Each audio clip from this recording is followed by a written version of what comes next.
lost in the pouring rain.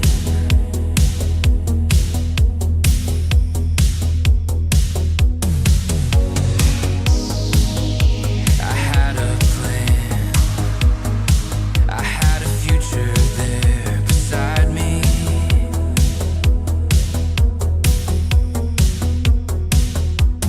Every night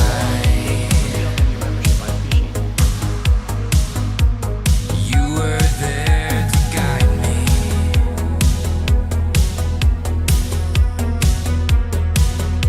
You felt like home, but now I don't belong. I don't belong now, baby. Our love was real, but now it's just a ghost of a memory.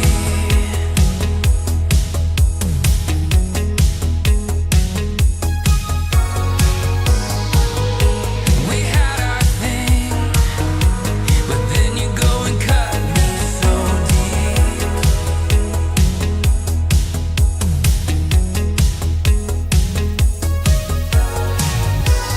Ooh, child, you're just a ghost of a memory.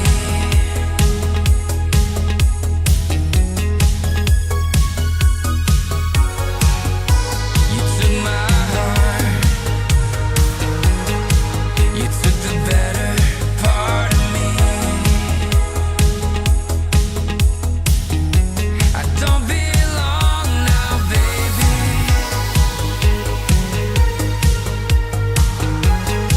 You took the better part of me. You took it all from me, baby.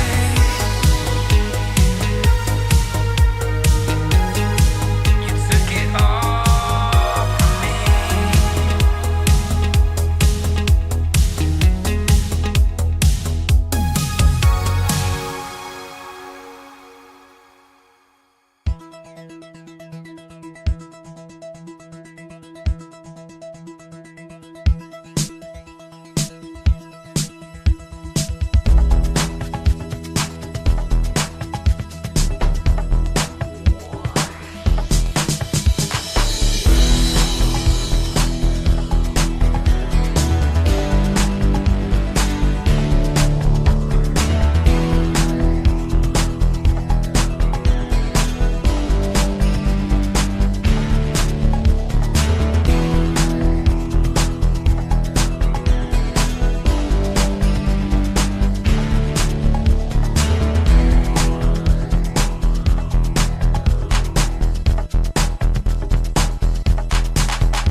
Hey now, what's up everybody? Tuesday, coming at you live here, Stratford, Connecticut, with a brand new venture, a brand new journey into the world of the internet. What shall we find at the end of our journey? None of us know, but that's the fun of this, isn't it? Could we find gold dust, or will we be left with nothing but broken glass?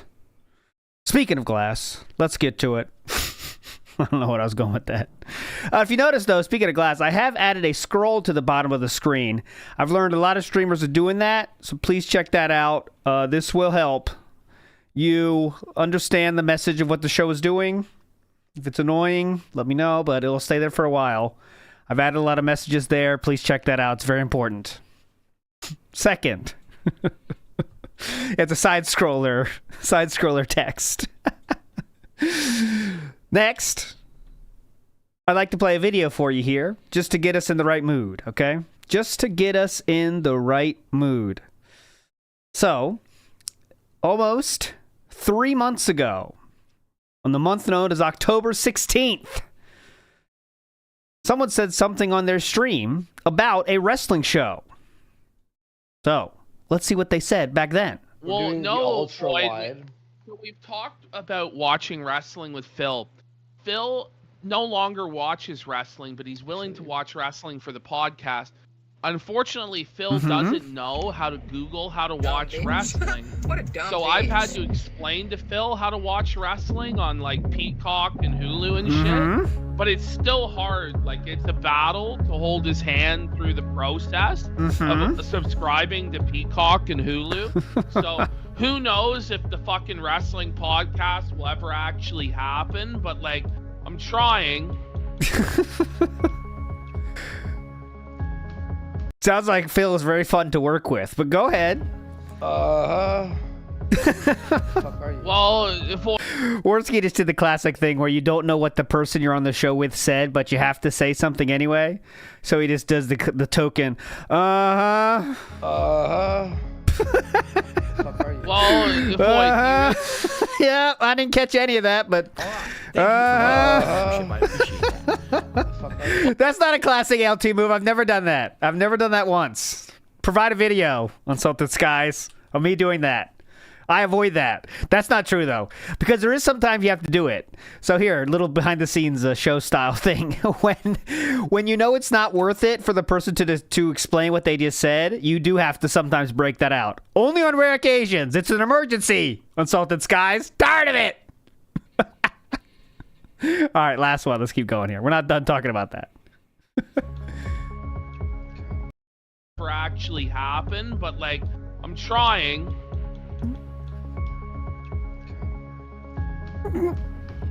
Well, boy, do you really think Phil's gonna use the Watch Wrestling site? Like, come on. So Ashton was just talking to Void there. I think was still a pay piggy at that point, to be honest, but like that's one step too far for Phil. All right, here we go. Oh shit! All right, well, good morning, everyone. And Ashton said, "Let's go." Possibility for an early start? I doubt it. You have to meet I'll be Phil ready on though. his Don't own. worry, I'm on it. All right. Guys, I mean, why is it? It's like so much Well, wider. Yeah, I may have to go to Phil's house and set up the wrestling for him. That's fun. Like, I may actually have to do that. But then the problem is, like, when it's time to turn it on, I would then also have to travel to Renton to turn on his TV. That's and fun. Switch it to the correct, channel. Okay, that's fun. One sec. I'm gonna change my to make it easier for you all. He sounds like he's not. It's not very fun to work with DSP, is it? Anyways, that was just to get us started here. For historical purposes, I'd like to go through a little Smart Guys lore until they start. When they do start, I'll be right on it. Do not worry. So for some Smart Guys lore, look how many tweets this dude used to put out, guys. Look at this. These are just. He's a spammer in every sense of the word, and he used to be on Twitter more than he is now, but holy shit. Anyways, these are all tweets that just say Smart Guys, by the way. These are tweets that say Smart Guys. That's how many there are. But anyways, the first one ever was from October 8th, 2010, which is 14 years ago, if you can believe it. I'm currently editing the first episode of my new wrestling commentary series, Smart Guys. It will be going up later tonight and tomorrow. And he was just literally talking to himself back then, because he's lucky if he got a like on anything. So there we go. The first episode ever was 2010. Now, we could go through little minor things about all the episodes, but fuck that. Let's just get to a certain video that came out in 2015. John and Howard respond to Darkside Phil. Now, what did they respond to? Well, many different things. Mostly, I think what spurned it was Philip blaming them for a lot of things that happened that wasn't really, the truth of the matter. And they finally had to say it, right? So this is the Gugats video. So rather than watch both videos twice, I will just bring up this video so we can get both of their sides. So they do talk specifically about the ending of Smart Guys and how it happened, right? So the lore of that is, before he left, he would go up and down, and we played it on Ask the King with Atlas on Sundays and Saturdays. He would say up and down about how when I move and get settled in, we're going to start the show. It's definitely going to happen. We got to figure it out. All that shit. He definitely was going to do it. That was the plan when they left.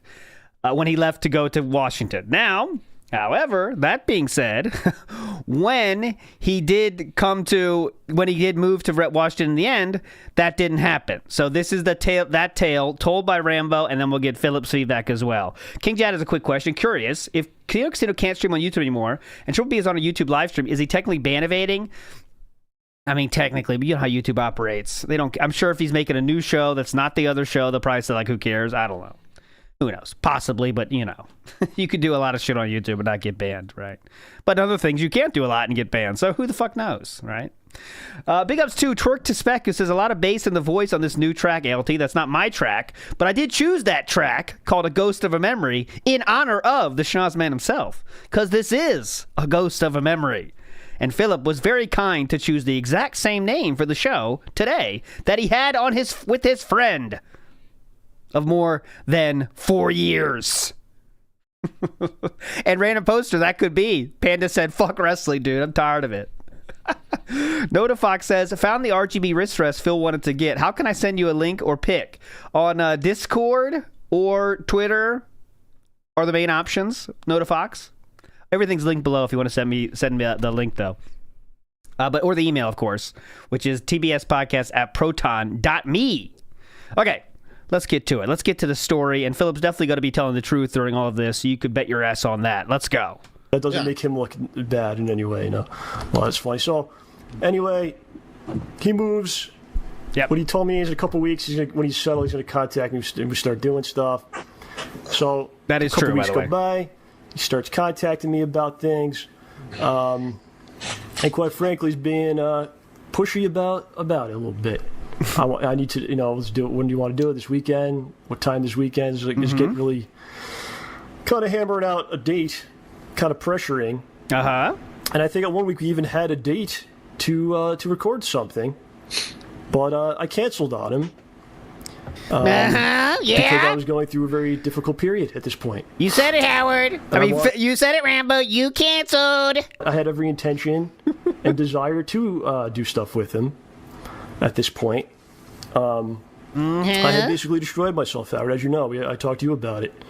And that's not me complaining, because being a man, if you're talking about being a man, I feel like being a man is you make choices and then you deal with the consequences. Yeah. Right? Yeah. You Consequences. don't run to complain online or cry about what the world owes you all these things. Oh, that's, well... You deal with what you got to deal with, man. Easy. And again, what is he Easy for you to say, Rambo. Easy for you to say. Doomer Ziggy is saying Rambo went into debt after the show. What do you mean after the show? His show? The Schnoz-Man show? Or, because I don't think he's doing that much money. He's not dishing out that much money for Phil. Is that what you mean? Owes you all these things. You deal with what you got to deal with, man. And again, what is he speaking of? I don't know. Yeah. When did I run to the internet and complain and cry about all these things that the world owes me things? Well, we could go. Okay, let me go through the possible options of videos he's talking about here.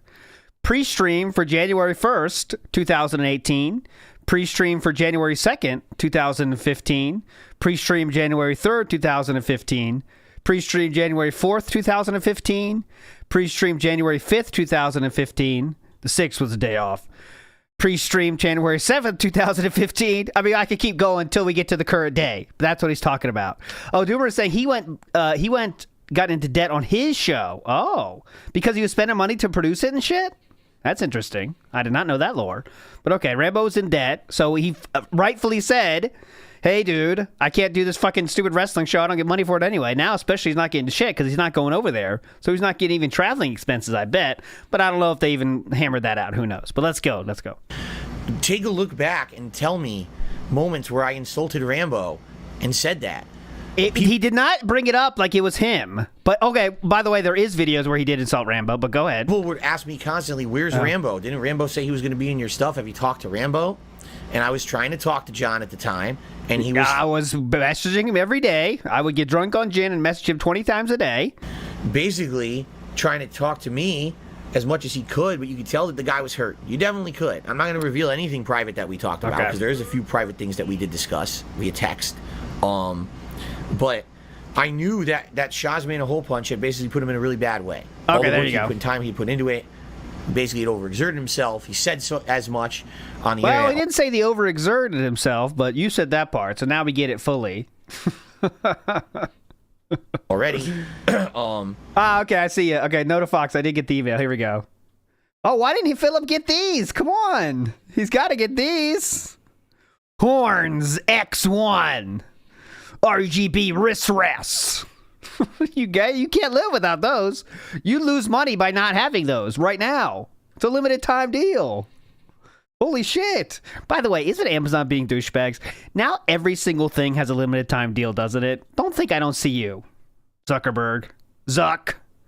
Everything is little limited time deals. Remember there was a time when there was limited time deals and you felt like it was something? Now everything has a limited time deal. I think they just put it on everything and say, okay, we'll take a cent off. You know, oh, limited time deal, gotta get it.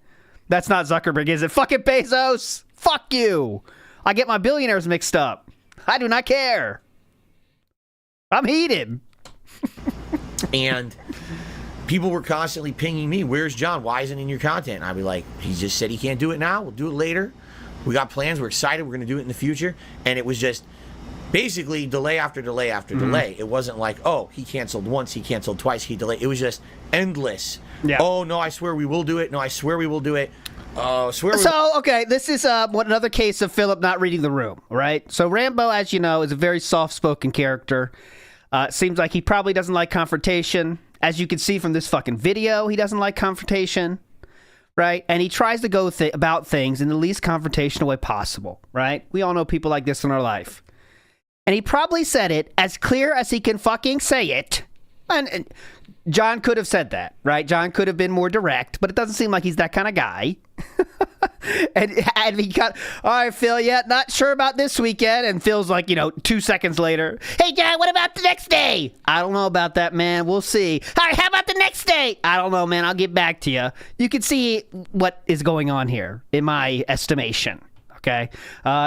Triple P says we need money. Okay, good start. Basically, delay after delay after delay. It wasn't like, oh, he canceled once, he canceled twice, he delayed. It was just endless. Yeah. Oh, no, I swear we will when do it. When a girl does that when you're asking her on a date, you kind of get the point, don't you? Not that Philip would get the point in that case either, but No, I swear we will do it. Swear we will do it. To the point where it then became, I can't do it anymore.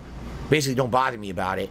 Maybe one day we'll get to it. Okay. Okay. And that's where it was left. Well, basically, I wonder what that basically is doing a lot of work. But all right, we'll give him the benefit of the doubt here. Where on earth is there where you're entitled to anything? What are you talking about? I never said I'm owed John to be in my content. John never said that either, but that's okay. It was never a discussion or a thing I said.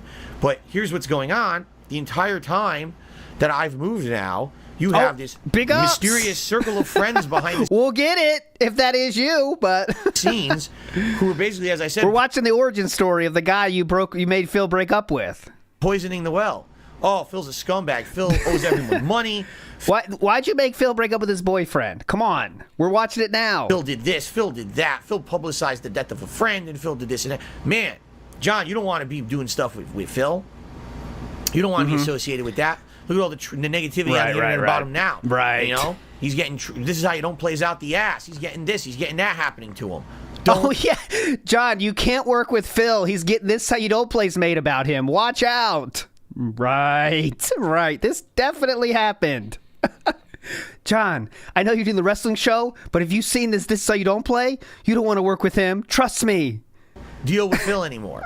And that's what I feel happened. And that's my speculation. They put up some nasty comments people made in the comments. Come on. Purely. I think that John, at first, had every intention of doing shit with me. But as the year unfolded of 2014, and I had moved, and he was completely burnt out, he realized all the toxicity and shit that was thrown against me by internet trolls, and then the people back home somehow got soured, likely because of a certain gentleman on the screen right here who was part of that. Okay. And he just didn't want to deal with it. Say his name, Philip. Say his name. That shit anymore. Did he ever tell me that? No. Okay. Should have. Yeah. Okay? But he never did. He just kept goading me on, like leading me on, goading me on. Goading me on. You too, Ashton. You too. Give us a good show. So there were situations where we had conversations and I revealed information I should not have, reading from texts and things, because I was the one with the public face. I was the one with the business. I was the one with the YouTube channel. I was the one who every day had to answer to the, like, where's John Rambo? Okay. I don't know. He won't tell me. And So this is big guy. Thank you for saying it. That's why I didn't lose my train of thought. He was goading Phil on by constantly postponing. Once again, not that Philip would pick up on these either, but when asking a girl on a date and she has to reschedule. One time, all right, one time. Hey, what about next week? Yeah, well, next week will be good. And then it happens again. Then you gotta get the point. You know what I mean? You get the point at that point. You know it's gone, right? All right, it's not happening. You know what I mean? But Philip, who knows how many times they went back and forth on that? You know what I mean? Who knows how many times they went back? And then Philip said he was goading me on by constantly postponing. All right. You know, I definitely screwed up. I should have never revealed anything private. I should have never gone that far. That is completely, utterly my fault. Okay. So I basically had a lot. A lot happening. I had really run myself into the ground, sacrificing a lot of things. Doing his content too. I was working on the episode, Schnoz-Man Hole Punch episode 9. Thanks for the membership. There's a lot of work. I was doing stuff with Phil as well. I had already moved. We're talking about months after my move. We weren't doing anything together. This is false. He was doing stuff earlier in the year with me. Yeah, that's what he's talking about. But he was not involved with any of my stuff after I moved. That was all on him. I don't know what he's talking about right now. Okay, that was thank the you. issue. Semantics, he said he I was going to feel. be in my stuff, and he wasn't. He just kept saying, "No, I can't do it. No, I can't do it." So He was talking about the whole year and while making Schnoz-Man. But okay. no clue what he's talking about. Okay. And like I said, my job is I'm an independent contractor. I work in real estate. You have to go out on your own and do things to find work. Like you don't just show up for 8 hours and you get a check. You know, it's not how it works. Yes. And I wasn't doing a lot of real life things because I was sacrificing to make something I believed in and had desire to do. That was my own choice. Okay, I'm not complaining about it. I'm being told by Nave, he's referencing before I moved. So you changed the timeline again. No, he did not, sir. He expects people to have the intelligence of maybe a 12-year-old. What he expects too much, doesn't he? Talking about after the move. That's what we're discussing. After the move, he didn't want to deal with me. He was saying he was burnt out. He couldn't do anything. Now you're saying, well, he's talking about before the move. Wait, what? Again, what's with this timeline in this video? You can't. I swear, Philip can watch movies and he is lost half the time. I guarantee it. You know what I'm saying? Holy shit, what happened with that? What happened to the timeline? What? You can't jump forward, back. None of it makes any sense. So now he's referencing something. Whoa, what happened, huh? What happened to the timeline? What happens? Yeah, One Piece. That really threw him for a fucking loop. Wait, this is a different timeline? They skipped two years? Huh? What's happened to the timeline? Else completely unrelated. What is going on? This is what I mean. Like, it's definitely something meant to defame me, but just watching it, trying to understand logically, doesn't make sense. So, okay, he jumped back. Why? What's going on? Why are we back in the past now? I don't get it. Bob was in a bad spot. It was winding down. I had to start figuring out real life things. So God, Philip watching Memento, it's over. Okay, hang on a minute. After the movie's over, be like, all right, well, I think I get it. Like, he's starting in the past. I'm not sure. Basically told him, listen, when I need to finish this episode. He definitely does, Shadow Slammer. He does have movies. He does have issues with movies. He doesn't get the message of movies. He didn't understand the Mario movie, as Nerdbrew pointed out. He just watches movies, and I think he doesn't intake anything. Probably because he's playing WWE Champions the whole fucking time. But after it's over, it's just about how many explosions and funny ack moments there were. That's if a movie's good or not to him. I really think that's the truth. Almost done. Okay, I need to figure some things out. When I'm done, I will contact you, and we can do things. Okay? Yeah. I actually didn't. So is that goading, or I want to hear how? Let's hear an example of Rambo goading. It's almost done. Okay, I need to figure some things out. When I'm done, I will contact you, and we can do things. Okay? I actually didn't do my own show. The show. I didn't do it for all of July. Yeah. Because I was doing precisely that. Seems good to me. Trying to figure things out. Seems smart to me. And I didn't do much of anything else. I was working on my stuff, man. Getting things done. Seems smart to me.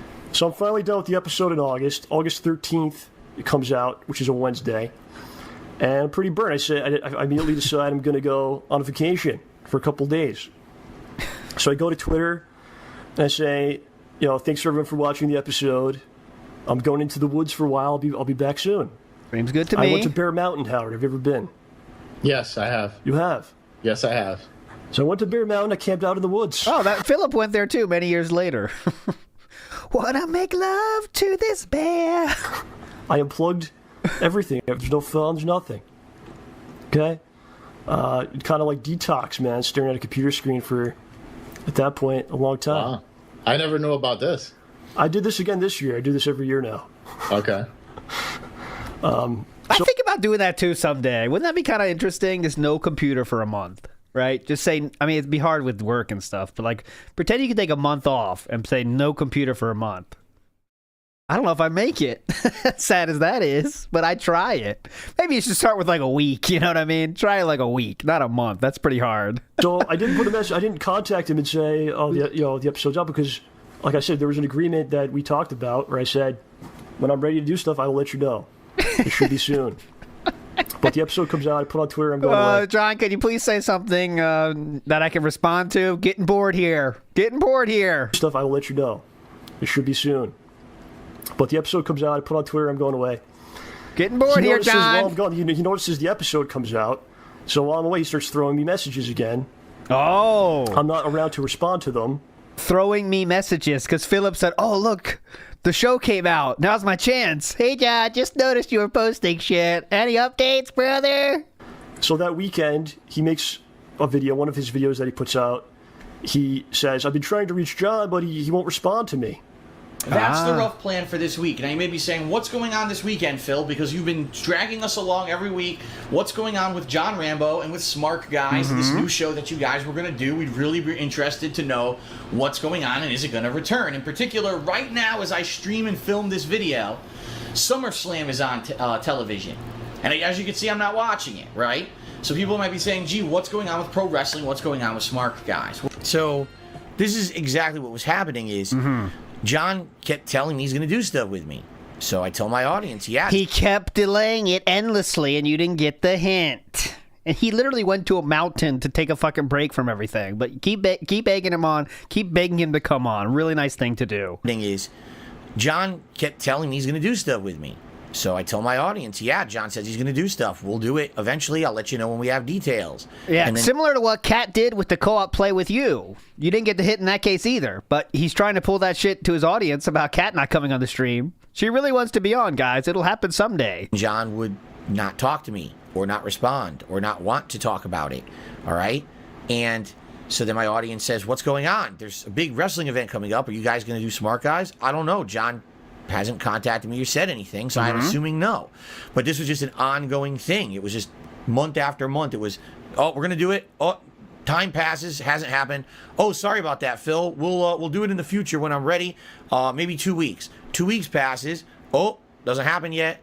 Could I have handled You sent him endless messages. it better with my audience? Fuck yes. I should have just said to everyone, listen, guys, this is between me and John. We got to hash it out. We don't have any details. When we have details, we'll tell you. I'm begging him as much as I can to do this show with me. Trust me. I am blowing up his phone. Thank you for re-upping your membership. I appreciate that. He's on a damn mountain. I don't give a shit. I texted him 47 times last night. He's not answering, guys, so it's not my fault. Me, I was the kind of person who was trying to be 100% transparent with my audience, which is a horrible idea. I know that now. I know you can only share limited information. The more you share, the worse it gets because people always try to twist shit against you. So if I promise people, good point, John said he's coming back right after Schnoz-Man a Hole Punch. That's what he told me. And then Schnoz-Man a Hole Punch comes out and there's no John. Guess who they come to? Me. Not John. Me. Okay. So Phil. you don't have to pass off responsibility for the show not happening onto your one and only friend. Since that date, by the way, one and only friend. That's the choice you don't have to make. Other people, I feel, wouldn't make that choice, but you chose to do that. Oh, where's John? Phil, you said John was going to do... Oh, God, here we go again. It was just an endless string of this that happened since I moved month after month after month that year. All right. Thank you for re-upping your membership. Every time I opened my big mouth about it in a video like that, it just got worse because more people say, see, John doesn't want to be in Phil's content. John's avoiding Phil and all of that. Was it true? Was it not? I don't know. I can only know what John told me. He told me no. It was all personal stuff. He's saying as much in this video. But this is the thing. It just got worse and worse and worse to the point where it was constant hounding about John Rambo. Where is he? Why is he? Why And just for the record, constant hounding means people sending him messages on Twitter, which are, I don't know if you knew this, guys, pretty easy to ignore. But that's what hounding is. Okay? worse? To the point. Anthony, the show is starting. It's supposed to start at 2:30. On Phil's schedule, it says 2:30. So we're waiting for that. When it starts, we'll go right to it, though. This is just pre promotion of the original Smark guys. Where it was constant hounding about John Rambo. Where is he? Why is he? Why is he ghosting you or whatever? Okay. Our conversations between us, started off friendly. And then after a while, I think what it was is every time that I said hello to him, he felt I was going to ask about a show again, which in reality, here, to give you a very, very brief background, all right? John and I mostly never talked on the phone. It was mostly in person. He would come over to do co-op with me once a week, and that was the time when we had our conversations. And our friendship essentially was the hour or two before we recorded stuff, okay? We had that personal time every time he came over. When I moved, under the impression we were going to have that. Didn't happen, and it's my fault. I am stupid and didn't realize there's a giant time zone difference. So as I'm streaming and doing content, all right, I'm basically working all day every day, and I don't have time to call him because guess when my free time is? After my streams. Guess what time my streams end? 9, 10 o'clock. Guess what time that is over there? Midnight. You could call in between streams when you have a 3-hour break. Phone calls are pretty quick if you want them to be, but all right, another reason for him not calling. Okay? Got it. Do you think John Rambo would like to talk to me at 1 a.m. to talk about issues? Irrelevant. Or anything? Irrelevant. I don't think so. So wants irrelevant. to shoot the shit at 1 a.m. So I screwed up. While you're babysitting the uploads during the morning, you could do that. While you're eating a bagel in the morning while you're feeding woodland critters. And moving across the country, I thought we were going to be able to maintain that kind of camaraderie and friendship, and we couldn't. And that's on me. I moved. I didn't think about the time zone difference. And I had to work so much to make ends meet and pay for all the stuff out here. I didn't have days off. I just didn't have anything, I really didn't. So, I didn't have days off. When was the first staycation? I know it was 2015, wasn't it, Philip? It really was, too. That is not a joke. The first staycation was 2016, early 2016. Excuse me. I guess he didn't have any time off. But yeah. Anyways. So now what happened? I start texting him instead. And at first, he's responding, and we're having conversations about stuff. But then he stops responding to the text. And I realize, I think he's upset that I'm not calling him or we're not having conversations or whatever. Yeah. But there's not much I could do about that. You could wake up 10 minutes earlier than normal. That's an option. Call me crazy, but wake up. Well, let's go nuts and wake up 15 minutes earlier than normal and give a call. Or when you're making your coffee, call. When you're setting up the stream, you could call. I think he's upset that I'm not calling. While you're turning down Panda's sex requests, you could call. A lot of options. And he stops responding to the text. And I realize, I think he's upset that I'm not calling him or we're not having conversations or whatever. There's not much I could do about that. There's an incredibly amount you could do with that. Okay.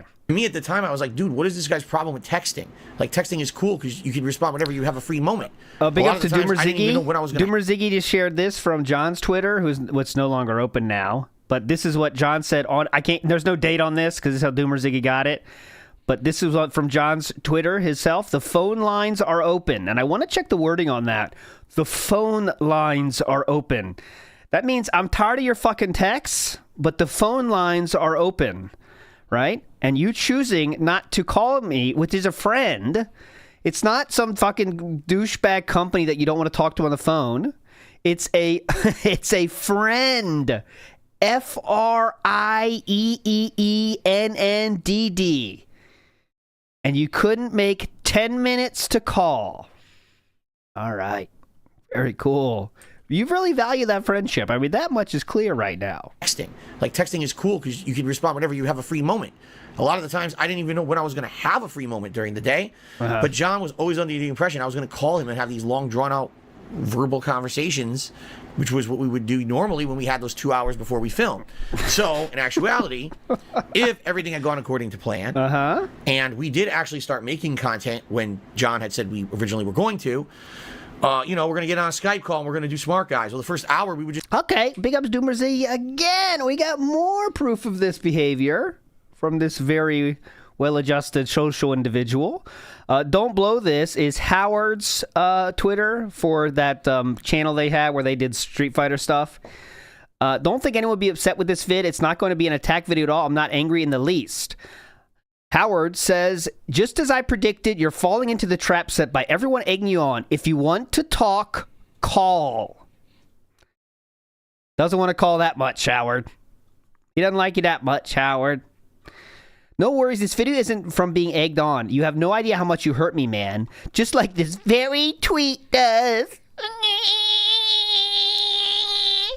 Make it make sense. Oh, wrong button. That's fine too, though, but... No worries. This video isn't from being egged on. You have no idea how much you hurt me, man. Just like this very tweet does.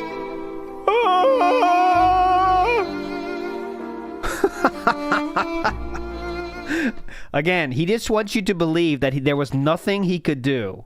When everyone with the brain knows there is a lot you can do.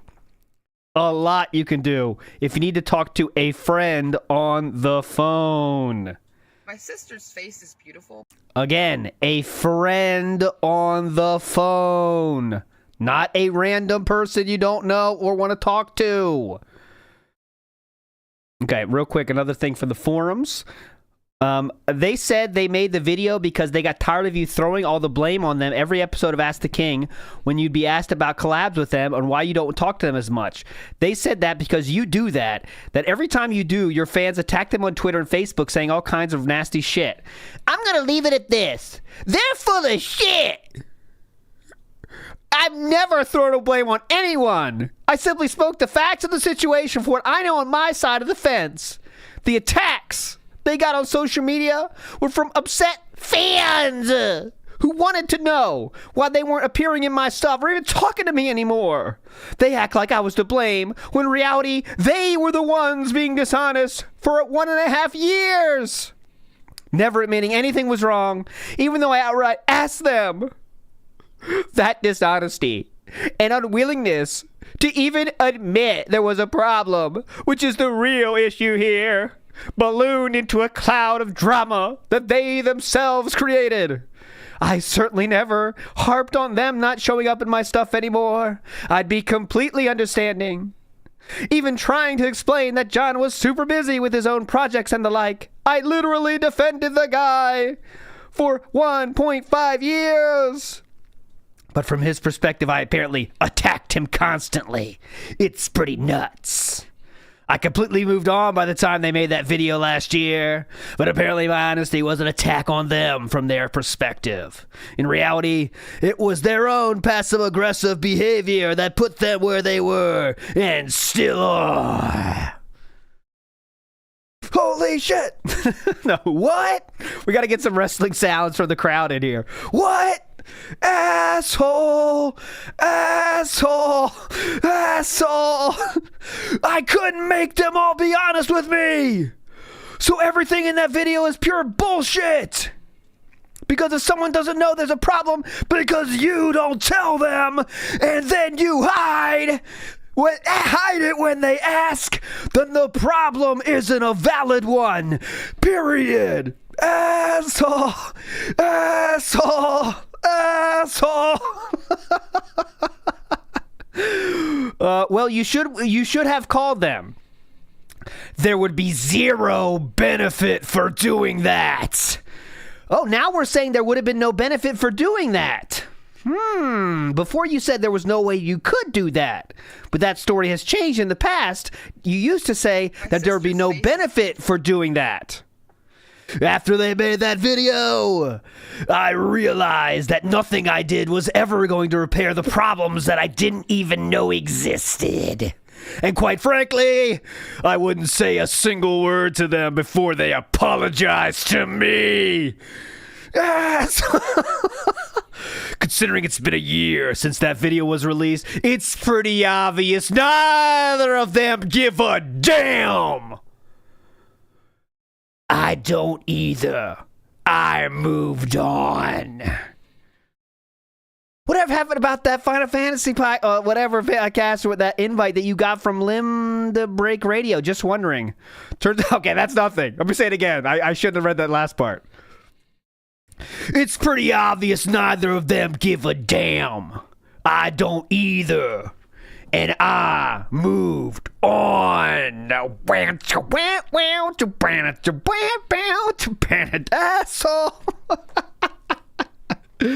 they're not starting till 2:30, everybody. Don't worry, I'm on it. I got the screen up.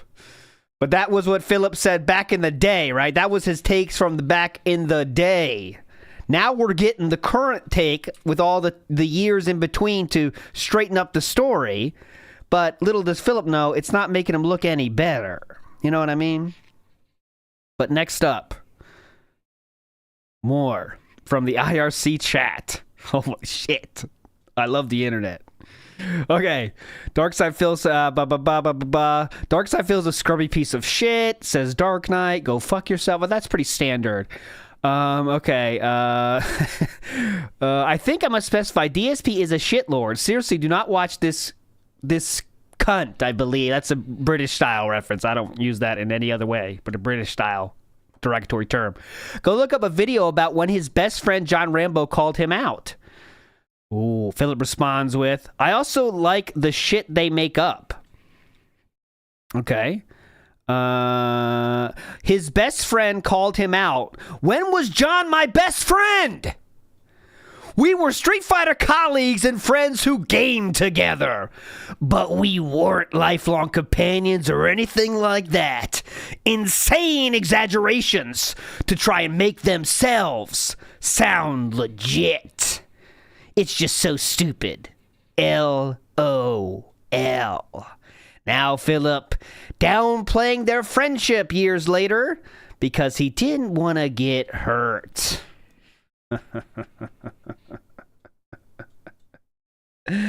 Oh man, what a bitch boy.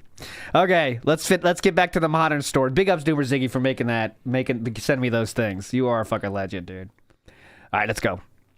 Just talk and shoot the shit and catch up, and then we do the show. Okay. And we did actually start. So now we got the Phillips take a year after, or like 6 months after, and now we're gonna get the take 10 or forever fucking years, 7 years later. In actuality, if everything had gone according to plan, and we did actually start making content when John had said we originally were going to, we're gonna get on a Skype call and we're gonna do Smark Guys. Well, the first hour we would just talk and shoot the shit and catch up, and then we do the show. That didn't happen because we didn't do it. You see? So we never caught up. And he wanted to catch up on stream, by the way. He wanted to catch up on stream. Real cool friend, man. Real cool friend. Real cool friend. Yeah, we're going to catch up on stream. Yeah, it'll be great. We can even monetize our catching up. We're going to get on a Skype call and we're going to do Smark Guys. Well, the first hour we would just talk and shoot the shit and catch up, and then we do the show. That didn't happen because we didn't do it. You see? Yeah. So we never caught up.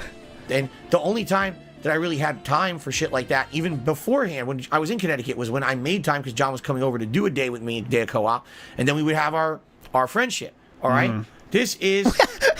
That we would have our friendship? What? Day of co-op. Beforehand, when I was in Connecticut, was when I made time because John was coming over to do a day with me, a day of co-op, and then we would have our friendship. All right? We would have our friendship. What is that? We would have our friendship. We would do our co-op, and then we would have our friendship. I was coming over to do a day with me, a day of co-op, and then we would have our friendship. All right? This is basically completely different situations, you know? John has a separate life. John has a separate job. John has everything separate. Yeah. My work was my life, you know? Okay, and just want to make sure we get that out there. You have done that yourself.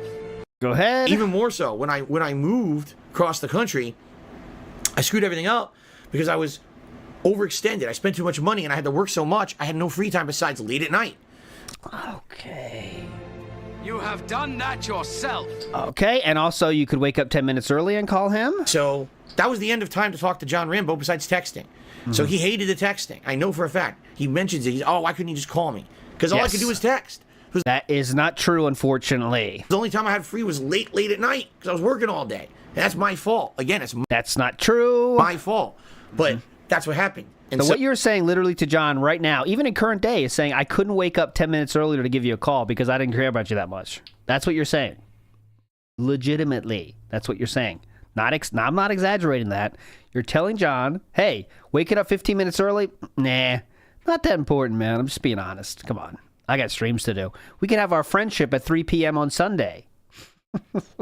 Big Ups Meth Bear says they both suck at communication. Howard hinting and not being clear was inappropriate. Phil insisting on texting even with Kat is mental illness. Yeah, I mean, I'm not, again, I want to make sure here that I'm not saying John was some angel, but, you know, in this case, Rambo was doing his best to send the signals, right? And Philip was just not picking up on any of them. And then retconning it and trying to blame them is where it gets to fucked up point, right? John could have absolutely been more direct, but Philip doesn't need to turn it into blaming them, right? Big ups to Logan K, who says he's acting like this. His stream viewers wouldn't allow him a short break to talk to John. Yeah, all excuses, right? He takes a 15-minute break to take a shit, can't take a 15-minute break to call John Rambo. His viewers would have flipped the fuck out if he did that. Hey guys, just got off the phone with Rambo. It turns out we might do the show in the coming months, but we're not sure yet. His fans would have blown up, donated their ass off. He would have got a $100 dono right then. You know what I mean? Big ups Notifox for sending the wrist rest, by the way. I did get that. Here it is. I think I have it here. Oh, not that one. Not that one. Not that one. Not that one. Where'd I put it? Sucks his dick. But I did get it, Notifox. You're a legend. I did show it. Big ups to Oink Oink Ack Ack, who says, I love whenever he says, I learned that now in these old videos because he never did. I know. He says, I learned that now while explaining while he did the thing, and it actually is not at fault in any way. You know what I mean? Yeah, I learned that now. But he didn't learn that now because he's telling you why he didn't do anything wrong. Really cool. Really cool, really cool. Jay Wusso in the house says, I think at least once a week he regrets the move. Oh, I think he definitely does. I mean, that's what caused the bankruptcy, really. There's a lot of other parts to that, right? But in the end, that's what caused the bankruptcy, is trying to fill out the house fully for 2 people and racking up all that debt. And also, let's not forget not saving all of the money he got from YouTube when he was making 100K, 150K, 200K. All very possible to save money during those times if you live even halfway a normal human being. Halfway. I'm not telling you not to buy any figures. I'm saying maybe buy one a month. Not 47. That's the part that's tough, right? And also, maybe we don't need every Blu-ray ever released. We could just go for maybe once a month. Hey, you want to go nuts? Go for 2 a month. We don't have to have every one in every single movie studio has ever released. You know. Because Vike says, ALT side girl fucks a WWE commentator. No, that's not true, Vikes. Quit with the fanfics. Keel says, DSP would ask for a massage with friendship. Yeah, sounds pretty good. Then we have our massage, then we have our friendship. And Copeside Phil says, that statement shows he never thought his Rambo was a true fan. He was just a business partner to Phil. And I think, though, Copeside Phil, I think in his mind, now this is all speculation, Steve-style speculation. I think Philip did think of him as a friend, but he didn't know that you don't treat friends like that. He just doesn't have a lot of experience with friends, right? So he doesn't see what's so wrong with that. He thinks he was being a friend. And he doesn't think it's that fucked up to monetize your friends at every step of the way. I just don't think he sees what's wrong with it, right? Because I think he really did like John. I mean, clearly he liked John. I mean, how could you not? It's the only friend he ever had. So it seems like you want to be, all of us got, hopefully some point of our life, a special friend that you will do a little bit extra for, right? And you might also do things out of your comfort zone for every once in a while. If they make you do it all the time, fuck them. But if you're trying to rekindle a friendship after 4 years, here we go. limited time to watch stuff. I'll probably still watch Raw and SmackDown. Pretend I finished that beautiful point. But my point was, I'll try it again.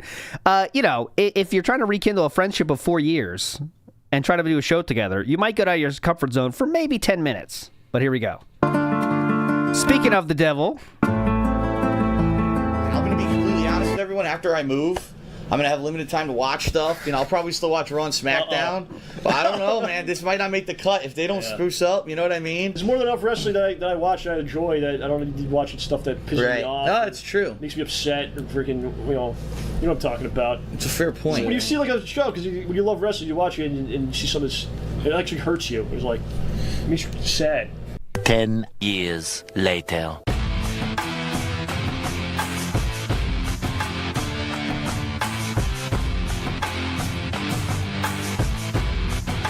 Okay.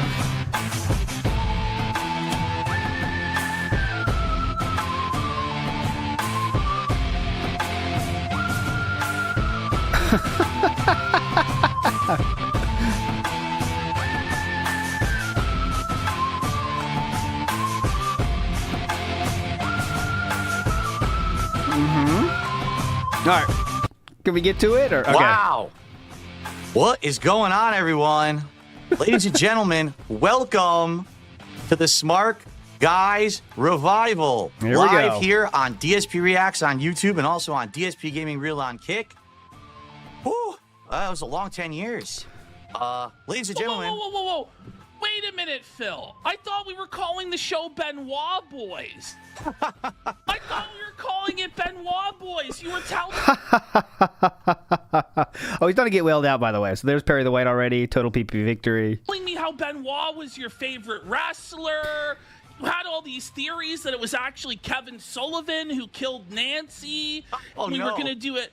We were gonna do a deep dive into how it was Kevin Sullivan who was responsible. Do you know what he's talking about, Philip? What are you telling me? It's called Smart Guys. I thought it was Benoit Boys. Do you know what he's talking about, Philip? I mean, or if we wanted to be the shortest running show in wrestling commentary history, I guess we could call it that. Benoit for the Hall of Fame. Ride the Bowflex. Maybe ride the Bowflex. But no, it's good to be here with you, King Phil. It's good to have you, man. Legend. You had a huge run with John Rambo back in the day. Legendary show, Smart Guys. I'm so proud to be a part turn it of up, my bad. the revival. Wrestling's back, bitch.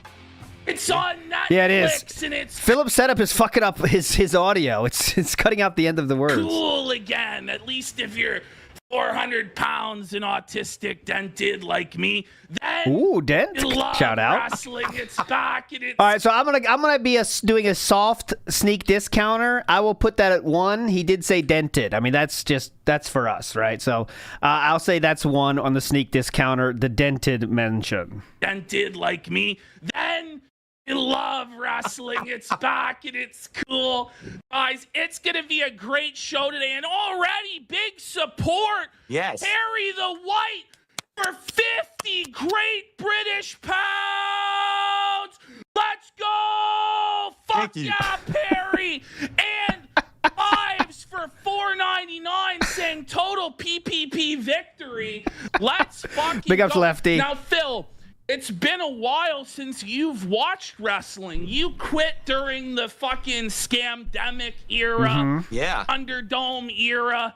There were no. Tell us about it, Phil. What led you to quit wrestling, and now So you're Triple back? P is in Well, control. here's the thing. Like, we kind of have similar history as lifelong wrestling fans. Oh. But I ran this wrestling commentary show called Smart Guys for about 3-4 years, back at the height of my YouTube popularity. And then it ended in 2014. Why, When I huh? moved across the country, and, Yeah, I basically what had, happened? as everyone knows, kind of a falling out with those guys. why did that and, happen? Never really got back into Oh. the world of pro Okay. wrestling when it came to making content about it. But I continued to watch it for several years after that. And every once in a while, I would do like a wrestling sim in my content or whatever. But then around the era of COVID, 2020, Triple P tried to get the energy going here, and now Philip is driving this plane of hype into a mountain. Big ups. Very cool, Philip.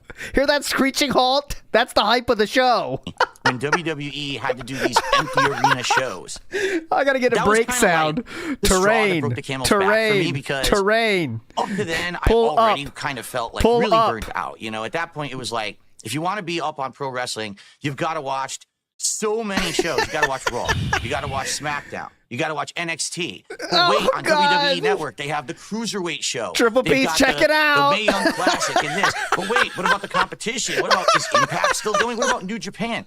And it was so time-consuming to stay, like, in the know in the world of pro wrestling that I just got so burnt out. And then now to see these empty arena shows and to see how basically the hype behind wrestling was kind of very stifled. Stop you know, I really talking. feel that a big part of pro wrestling getting hype is that crowd getting into the match, getting into the promo, the cheering, the booing.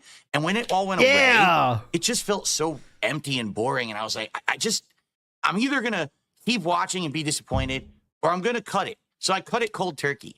And I really haven't even seen a wrestling match in no exaggeration about 5 years until last night when I watched the premiere episode of Raw on Netflix. Is that true, Phil? Lots of people are skeptical of this claim. You're saying in the last 5 years you've not watched a single match, a single moment, no WrestleMania, no Royal Rumble, no Survivor Series. No, the last match that I saw was Drew McIntyre versus Brock Lesnar for the title. Oh, Brock Lesnar. WrestleMania, whatever the WrestleMania that was, 2020. I think they were at the Performance Center. And by the way, thank you to Wolves for another $5 super chat. He was correct. He says it's pronounced Wolves, sir. My apologies. Maybe if you add an extra 0 to that super chat, we'll pronounce the name properly. But we need at least $50 from you, buddy. Come on. What's going on? It's the return of Smark, guys. Let's get some fucking donos in here for Philomania. Oh, God. Look at Philip trying to keep up, man. It's very cringe so far. I'm entertained, though. I'm entertained. On. What's going on? It's the return of Smark, guys. Let's get some fucking donos in here for Philomania. It's running wild with the Philomania brothers. The power of Philomania is running wild on you with PPP here in the house. So I'll give you my perspective. I feel your pain, Phil. It's such a time commitment to watch professional wrestling. And the problem with professional wrestling is that most of it is garbage. You know, you're watching 3 hours of Raw, 2 hours of SmackDown, 2 hours of NXT. Half the time, if you are watching week to week, you're fucking skimming through the shit. Right. A lot of it. Eventually, just watch Harley Canins and Cody Bum, the truly force. Just real. Probably kind of chunk to face him at WrestleMania this year. Oh, really? They needed to give him a big, long run. You know what I mean? So I've been like, kind of checked out on it. The Bloodline storyline that they introduced with now, there's the Tongans that have come in. Right, the new Solo Bloodline, Sikoa and stuff. We'll get into it, but I didn't find it as interesting and compelling as the previous parts of that storyline. But I loved Roman being champion for so long. It made so many people so angry. It made so many fucking AEW fucking smelly marks seethe. That's fucking fake laugh. Matt stays noited. Says, not able to converse, just waits for turn to monologue. Absolutely true.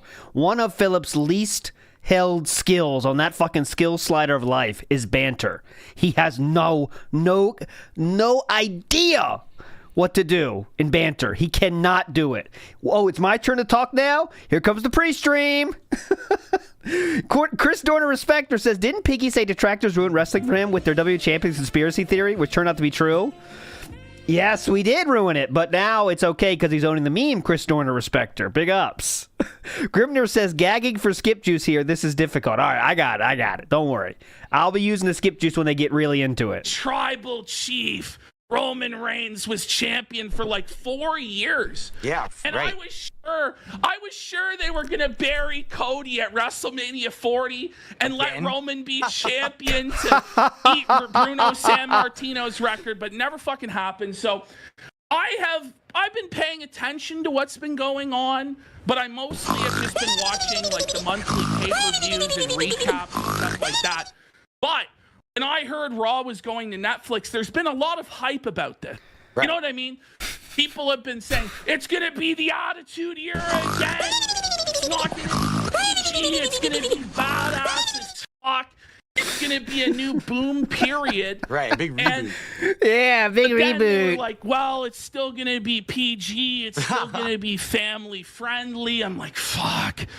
You know, but we tuned in, and I'll just say off the top, been dumb of on Raw coming to Netflix, Phil. Well, the thing is, so I've been completely out of touch with wrestling for about 5 years. You already said that part. I've been in on some of the plots, not the matches. Like, I haven't seen the matches, but I had been following like pro wrestling on like Twitter for a long time. So for a while, I was still getting it in my feed, and I would know, oh, Roman Reigns is now the tribal chief. I would know about he's the looking plot hot. lines and things like that. It got to the point where even like my social media feed was so inundated with wrestling that I unfollowed it all. So for like now, for about, I say 2 years, I haven't even followed the general plot lines. But as many people know, I play a mobile game called WWE Champions. Hell yeah! Whoa, wait, I admitted it. Wait a minute. Phil brought it up. Hold on, Phil. I was supposed to press you about this later. Go ahead. So I played WWE Champions, and occasionally they add in the new wrestlers and they discuss the plot lines. So I'm kind of like semi-aware that there was a new bloodline and that Roman lost the title and now Cody's the champion. I kind of know that stuff. It's just I don't know the real match outcomes of the plots. I just know the generalities of what's going on. So me going into watching Raw on Netflix last night was like, I didn't know what the matches were going to be. I didn't know what the plots were leading up to it. I was hoping that WWE was going to do a good job of trying to get you all caught up on the background. But I also knew that if this is a big flagship show for them, and it's the first time they're jumping a network in a long time, they want to, you know, really announce it. Everybody at Netflix, they're going to go all out. And they really did. Like, in general, my thoughts about the show, even though it was 3 hours long, it didn't kind of feel like 3 hours long, which is good. They kept it moving between matches and segments. Yeah, that's easy to do when you said you're going to skim through it. Nothing felt overly too long or taking up too much time.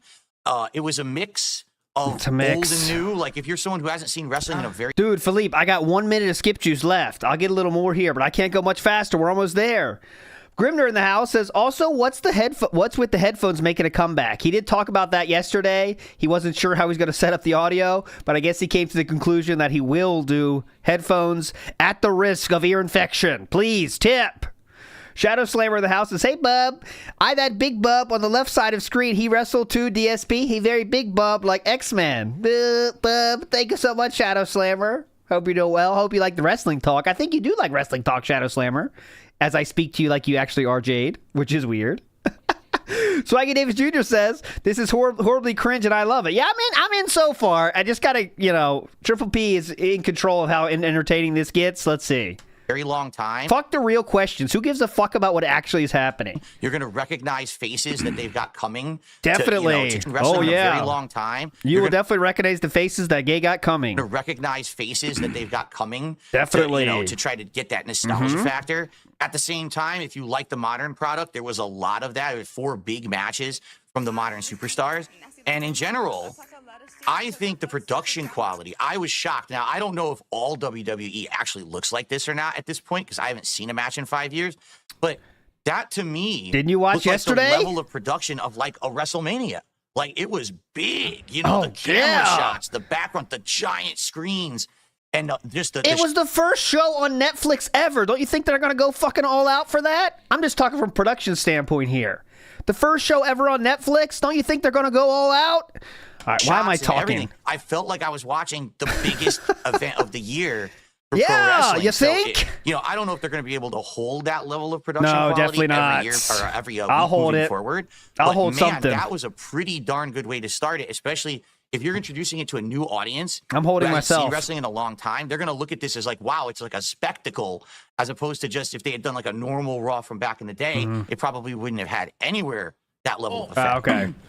For the longest time, production was run by Kevin Dunn, the Bucky Bucktooth bitch boy of The Office, who only had a fucking job. Bucky Bucktooth bitch boy of The Office, who only library for Vince from a burning fucking car. So Vince felt like he had to let Kevin Dunn have this fucking job, right? And Kevin Dunn, his production was it was fucked. It was so ADHD and frantic. You'll notice the camera wasn't cutting every 3 seconds or on every fucking move. It looks completely different. And the way Kevin Dunn did production back in the day, it was like you would know what was about to happen in the match just based off the way the cameras were cutting. You know, this move's coming now this move is coming.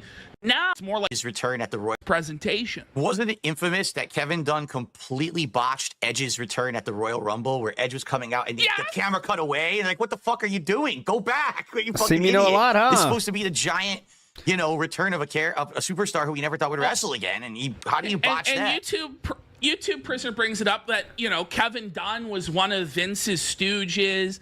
He knew all about all of the dirty sexual depravity of Vince and the harassment of everything was going on.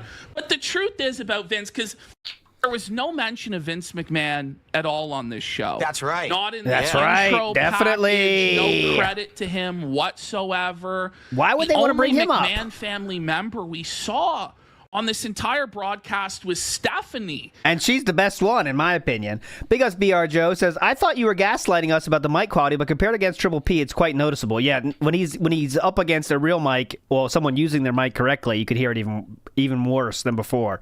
Big Us BR Joe. For like 2 seconds, and even then they hesitated to call her Stephanie McMahon. Right. and she, I don't think has anything I to gotta do get the with code. the company I'll get it. at this point. I don't think there are any McMahons currently working at the company at all. Wow. So far as I know. Wow. What a change. What a sweeping change. Yeah, you think? It really is a brand new era. They're now under the umbrella of UFC. Same company now, WWE and UFC together. That's right. Which could lead to a lot of crossovers and promotions. I'm surprised it hasn't, where they haven't had like UFC people showing up in WWE yet and doing that. They have Logan Paul, and there's thoughts that perhaps like Logan Paul might have a fight with Conor. It doesn't have company. What's Philip working on? He's definitely not paying attention. In charge. It doesn't have all of Vince's various booking idiosyncrasies anymore. Right. Because Vince was like a psycho with the way he would book things. He would change things like 2 minutes before they were supposed to happen. He would be rewriting. He would surprise people on the air. I remember when he surprised Jim Ross on the night of the WWE draft. Jim Ross had no idea he was being sent from Raw to SmackDown. And you could see his reaction live. He was fucking rattled. And that's the shit Vince would do. He would just fuck with people. Wow. He would make them do like humiliation rituals and crazy shit like that. So there isn't that anymore in WWE. So it's a fresh new era. People are going to be able to come in and it's not going to have the stink of McMahon on it, stuff like that. So it's interesting. Let's start off the top of the show. All right, so real quick, he's on his shout-outs. Let's do some shout-outs because a bunch of contributions came in. Let's get them out of the way. Let's go! Thank you to Dick Jones. Here comes the money. Here we go. Let's get the money. More gifted subs over on Kick. Thank you to Dick Jones for that. Appreciate that. We got Falcule with a $5 super chat. This is the King and PPP together at last, shooting on the business, stunning the detractors, making them holler. So let's give them our top dollar. Let's go. Thank you, Falcule, for that. Definitely. That. And I received a $10 tip here. First tip of the day. Ooh. You Here, the fucking legend, $10 of the wrestling show. Big Very support, $10. Let's keep it coming. Let's add some zeros on. Let's get a hundo bomb. Let's get a $100 tip for Phil, the fucking legend. He's putting in OT. This guy's all day, all night, every day. Oh. And then watching Raw. He's taking notes. He's paying attention. Oh, man, this is rough He's now. Here. Let's reward the effort from Phil, guys. Thank you to James over on Kick, who also gifted a us. All right. Yeah. James. Clapping. All right. Let's get started, shall we? Let's start talking about Raw. OT is a sneak diss as well. I'll take that. That is 2. That is 2. All right. That is definitely a sneak diss. We're giving that 2 sneak disses so far. How it opened? So I was hyped up. I was excited. It starts off with like a countdown timer to the. I understand. All right, let's get some skip juice going. Big Us Boat Knight, who says, yeah, hell yeah, Boat Knight. And you got the, look at that foil nugget right there. Great pull, Boat Knight. Keel says, how is this more boring than his podcast? Because he's trying to, how can we say this? Philip is trying to play a part that he doesn't know how to play, and it's much worse. It's much worse. Swaggy Davis Jr. says, Phil, a.k.a. the Tribal Dent, no bloodline at all. Yes. Big up Swaggy Davis Jr. I disagree, Snood. Here Comes the Money is a normal wrestling term. I know there was a was it? The KWO intro also used that as well, but I'm not ready to call that one a sneak diss myself. You may have a different count on your tab, but not on mine. That's going to be 2. Stay at 2 for me, solidly 2. Boat Knight says his energy tripled for the contribution section. That's his favorite section. Michael A.E. says Triple P is just the average squared circle user. The Reddit squared circle, yes. Dumb bitch. I mean, say what he's legitimately excited about wrestling. I mean, that's not up for debate, of course, but why they have Pat McAfee there. He has a huge show. Snood refused to come on 33. Millions of people watch it. It's one of the most popular sports talk shows in the world. So I know why he's there. I still don't like him. I still think he's a shitty commentator, and I think he's cringe. I will say he's better than Michael Cole. Here's what Snood was saying. You can decide to agree or disagree. Money, money, money, money, money. As you know, I make my money based off of the amount of views that I get on my videos. Because that's not the one, isn't it? Oh, here it is. My bad. This is it. I'm an idiot. I like more money for no effort. I'm a dunce. This one. I'm joining the Kajima. Oh, that's not it either. That was the right one. Anyway, I'm fine. I can't fucking stand Michael Cole. I've never, ever fucking Michael Cole. WWE over in common. We're just as much. Yeah. The guy fucking sucks. When I grew up, the commentators were just as much a part of the program as the wrestlers. I mean, think about Gorilla Monsoon, Bobby the Brain Heenan. These guys, yeah, a lot of names. Big personality to the show. Half the time they'd be going off on tangent conversations that had nothing to do with what was in the ring, but it was entertaining. It hooked you. And then they would have former wrestlers. Like, remember when Macho Man was on commentary for a while? That was highly entertaining. Oh, definitely. And then you had JR and you had the King, and that was great. And then all of a sudden, you're right, we had this era where they decided to stop kind of having that level of banter and instead have more like serious. Now, admittedly, Michael Cole has had some dumb plot lines before. Remember when he was in that stupid the coal mine, the coal mine bullshit and everything, the shitty glass box, and he basically took over the whole show. Right, the whole show was about Michael Cole and the Miz. Like 18 fucking months. And I actually like Miz, and I think he's actually really underrated, and people shit on Miz way too much. But the Michael Cole stuff, that's probably why people didn't like Miz back then and gave him the respect that he actually deserved and earned. Remember back then, like when Miz first came in, he had to change in the fucking hallway. Yeah. Everybody made fun of him. They hazed him. They treated him like shit. He overcame all of that, ended up main eventing WrestleMania and stuff like that. But I think a lot of the reason why some people don't remember Miz fondly is because the Michael Cole stuff, it was just too much. It was so cringe. And because he's commentating over everything back then, there was no break from him whatsoever. Now, I know a lot of people today like to try and praise Cole and say that he's improved. But let's be real. The only reason this guy was ever around was because he was Vince McMahon's human fleshlight, human sock puppet bitch that Vince commanded and dictated the commentary through him. It was basically like, a fucking just talk right through? dummy. Yeah, he would talk right through the headset and tell him exactly what to say. Yeah. Tell him it's good shit, Cole. Like, fuck. It was fucking brutal. And now that Vince is out of his ear, it's like, oh, he's free.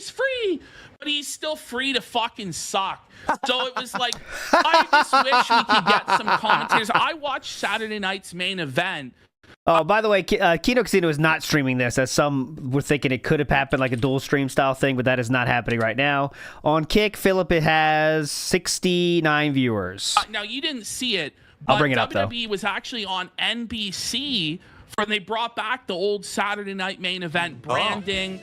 They had Jesse Ventura on commentary for the main event. Wow. And which you'd think would never happen. Yeah. After Ventura was thrown out for trying to start the wrestling union, right. Hogan stooged on him because he didn't want the rest of the boys to get the money that he was getting. Why would Hogan, not just keep himself at the top? He screwed everybody over, right?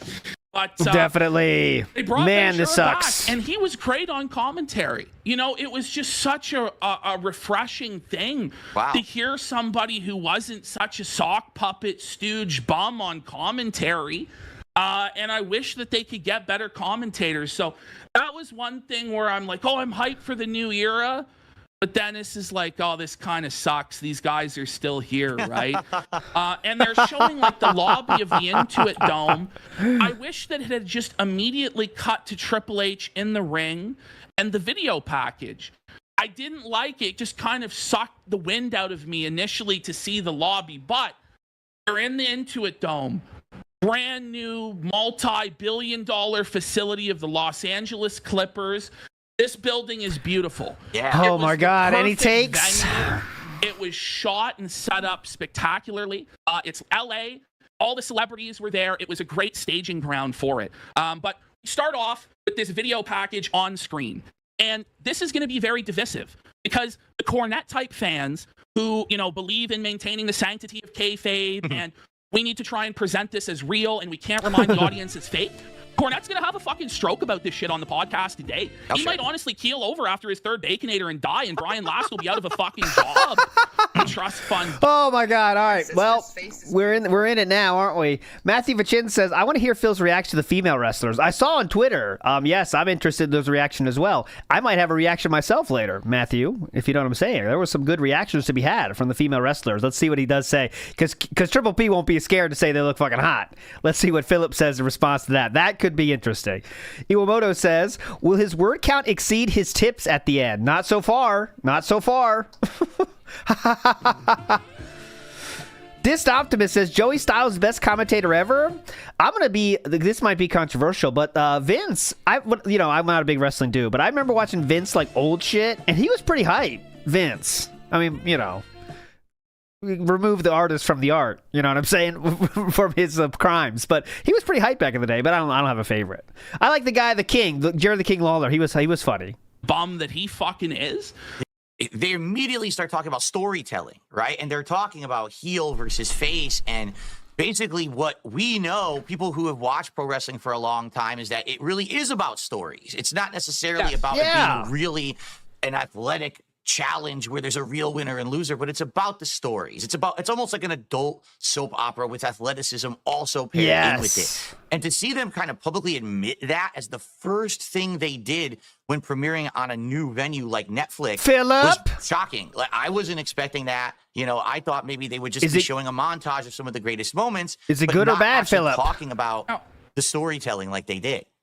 I thought it was actually a really smart way. And that's what I say too. They're trying to get a new audience. I don't know why I don't know why I'm adding to this, but they're trying to get a new audience. They don't want idiots like DSP who thinks it's fucking real. First objection you get when you tell somebody you're a wrestling fan, which most people are ashamed to admit. Yeah. It's kind of like admitting like you have a mental illness or like you're a Sonic the Hedgehog fan, something cringy. Because that's just the way most people look at it, because wrestling is so polarizing. Either you love wrestling, or you spend $100,000 on a mobile game, or you hate it. There's very few people who are in between. Right. Either you immediately or like you fall in love with it as a kid and you watch it, or you're like, I just don't get it. I don't count that as a sneak diss saying mentally ill. It's gay. It's lame. It's that's too general. So immediately your pro wrestling is fake. And what this is an attempt to answer that objection, to say, why should you care even though it's fake? And it's to say you just like any other TV show. Oh, I didn't hear the Sonic. Hold on, we're going back. He said Sonic? Either you love wrestling or you hate it. Like you have, which most people are ashamed to admit. My bad. You know, it's kind of like admitting like you have a mental illness or like you're a Sonic the Hedgehog fan, something cringy. I'll count that. That does count. Excuse me, everybody. That's 3. I'll count it. Hey, it's lame. Bing! It's fake. So immediately you're pro wrestling. Where's my button? Fake. And what this is an attempt to answer that objection to say, why should you That's 3. care even though it's fake? And it's to say it's you just like any other TV show that's fake, like Breaking Bad or The Sopranos or The Wire. These are characters that you get invested in. Yes. But it wasn't just that. They brought it back to the roots. And this is why I love pro wrestling. Pro wrestling is one of the few forms of entertainment left that's like a traveling circus, where it goes from town to town and it's a live performance in front of people every single week. And it depends on connecting to that audience and getting them engaged in what you're doing. And it's incredibly, what's his name? Werner Herzog said, it's perhaps the most primitive form of entertainment he's ever seen. Because it really is. It's 2 people just going out into a ring and just wrestling. And there's few props. There's like... See, Triple B is taking this way deeper than Philip just said. Philip was like, yeah, it's storylines and athleticism. I like it. They punch each other. Me likey. That's Philip's depth of his wrestling enjoyment. You know what I mean? Steel chairs, stuff like this. They talk. But it really does come back to its roots in like the theater in ancient Greece or a Shakespearean play or the traveling circus. Yeah, and I like that definitely. They touched on that. Yeah. I like that they touched on its carnival roots, its circus roots. And, you know, all of those forms of entertainment that are like that are dying. And unfortunately, pro wrestling might also be dying. It's nowhere near as big as it used to be. So I liked the promo package to open the show. I thought it was well done. I thought it was sophisticated. I thought it served a point. But I understand the people who are like, well, you can't just say it's fake. But it's 2025. Right. You have to live in the real fucking world. That's what I say too. This shit's fake. There's a million. Well, hold on. Philip wasn't ready to admit that, was he? Did he say that package was a good idea? I think he didn't say that. YouTube shows that discuss every aspect of the backstage politics. We have Dave Meltzer, the wrestling list. We have every single aspect of the business has been exposed. Blading to get blood. Right. How they do this, how they do that. So we have to adapt with the Reminder, less than 10 years ago, Philip believed when they bladed, it was that one time with Shawn Michaels that blade. He said, no, he really got him that time. times and find a way to get people invested and separated from their money without insulting their intelligence. And I think that this was an adequate way of doing that. That's what I try to do to my fans. The truth is, I'm very, very... I've had 2 eras of being a wrestling fan. My first era was when I was young, and I actually thought it was real. You know, that lasted till about when I was 33 years old. John Rambo told me it was not real, and then I learned. You think, oh, these guys are superheroes, right? And they're fighting each other in the ring. They're it's hot, like David versus sexy. Goliath, right? But then when you get older and you realize that it's fake, okay. But then John you start Rambo to told actually me. respect these guys because not only are they highly trained athletes, but they're also actors. They're basically doing 2 jobs at once. And they have to balance that perfectly. And you start to respect that level of craft and skill that they have. People don't understand this. Like, people have respect for stuntmen who, you know, they do all sorts of crazy stuff in the movies. You gotta remember, stuntmen have multiple takes. When you're a wrestler, you're live. That's right. You have to get it right the first time. And a lot of people don't understand. They're like, oh, this is fake. And they have to be able to do it without hurting themselves. They're on the road 300 days out of the year. They rarely see their family. They're constantly traveling, right? So it's something where for the average person, when they look at it, they go, this is fake, this is gay. But there actually is some incredible stuff to it, right? Right. By the way, I think we should do some more shout outs because so many contributions are coming in. Yep. Phillips Editions is the shout outs. Why doesn't Triple P just do this show himself? He clearly has a lot of takes to share, and Philip's not adding anything. All right, guys, thanks, Triple P. I'll do my shout-outs. Jericho TSK says, I am realizing with growing horror that Triple P might just want to have a wrestling show with Philip. No, he said as much on Twitter to like many detractors on Twitter he was responding to and saying, I just want to talk about wrestling. I can't find anyone that wants to talk wrestling with me because Andy doesn't want to do it. So he just wants a show to talk about wrestling. I think that's legitimate. Clearly he likes wrestling. I mean, there's no option, no two bones about that. Eric Bovine says, I like wrestling. This is painful. Well, hold on. We'll let him cook. Let him cook a little bit more. Jay Wuso says, a cardboard cutout is more lively than DSP, except when it's shout-outs time. All right? Salute Your Snort says, grand opening and grand closing, first and last. I say they give it 3 shows. I think 3 shows, because support is going to be good today, because everyone's going to wail out, because Triple P's here, and some Kino Casino boys will get over here, too, like someone just did. There's another 50 from a Kino Casino viewer. So, big ups to Shadow Slammer says, it is sneak diss at me, bub. It's okay, I drew in corner. Big up, Shadow Slammer. Let's go. First of all, we sub. Thank you to... Sub. I fucking love you. That's to support the show. 25 subs on 25 Kick. subs. 25 bomb. 25 Amazing. To support they told you. the show. Rare Tricks, we fucking love you. That's the $100 I was asking for. Come on. Let's show them that wrestling fans aren't just poor, broke, smelly, 400-pound bums. And that's one of the problems with pro wrestling is the Triple P is definitely in the educated in the school of grifting, right? Make it us versus them. Now we get the money from this, but show everyone that wrestling is cool by donating to us, right? He definitely understands how to get the mentally, what's the word I'm looking for? The weak-minded among people to give them money, right? Show everyone. Let's show them all that wrestling is still cool. Come on. They have trouble attracting advertisers that pay the big bucks because the stereotype is that wrestling fans are uneducated, they're ignoramuses, they're dumb. But that's not true. Wrestling fans are really high-quality people, and let's show them that tonight. Ooh, high quality. Now, this is a deep cut if it's true, but there was a time when Philip said about LTG that he had high-quality fans. I don't think that was it, but that's a very deep one if that counts. Really high-quality people, and let's show them that tonight. Also, on the YouTube side of things, we have Ban Amber Heard's Turd, who did $2 super chats. First one, he says, Andy sounds like Iago from Aladdin. I don't know if that's some kind of a running meme or something. No, I haven't heard that one yet. You know who that is, Phil? Wrestling hasn't been good since the late 90s. Well, some people are of that impression that the Attitude Era was kind of the epitome of what pro wrestling can be, and that we're never going to see it reach back to those heights. And as Ash had mentioned, a lot of people had thought that going to Netflix would mean that WWE would return back to that kind of Attitude Era of content, but it seems like they're still sticking PG, at least for now.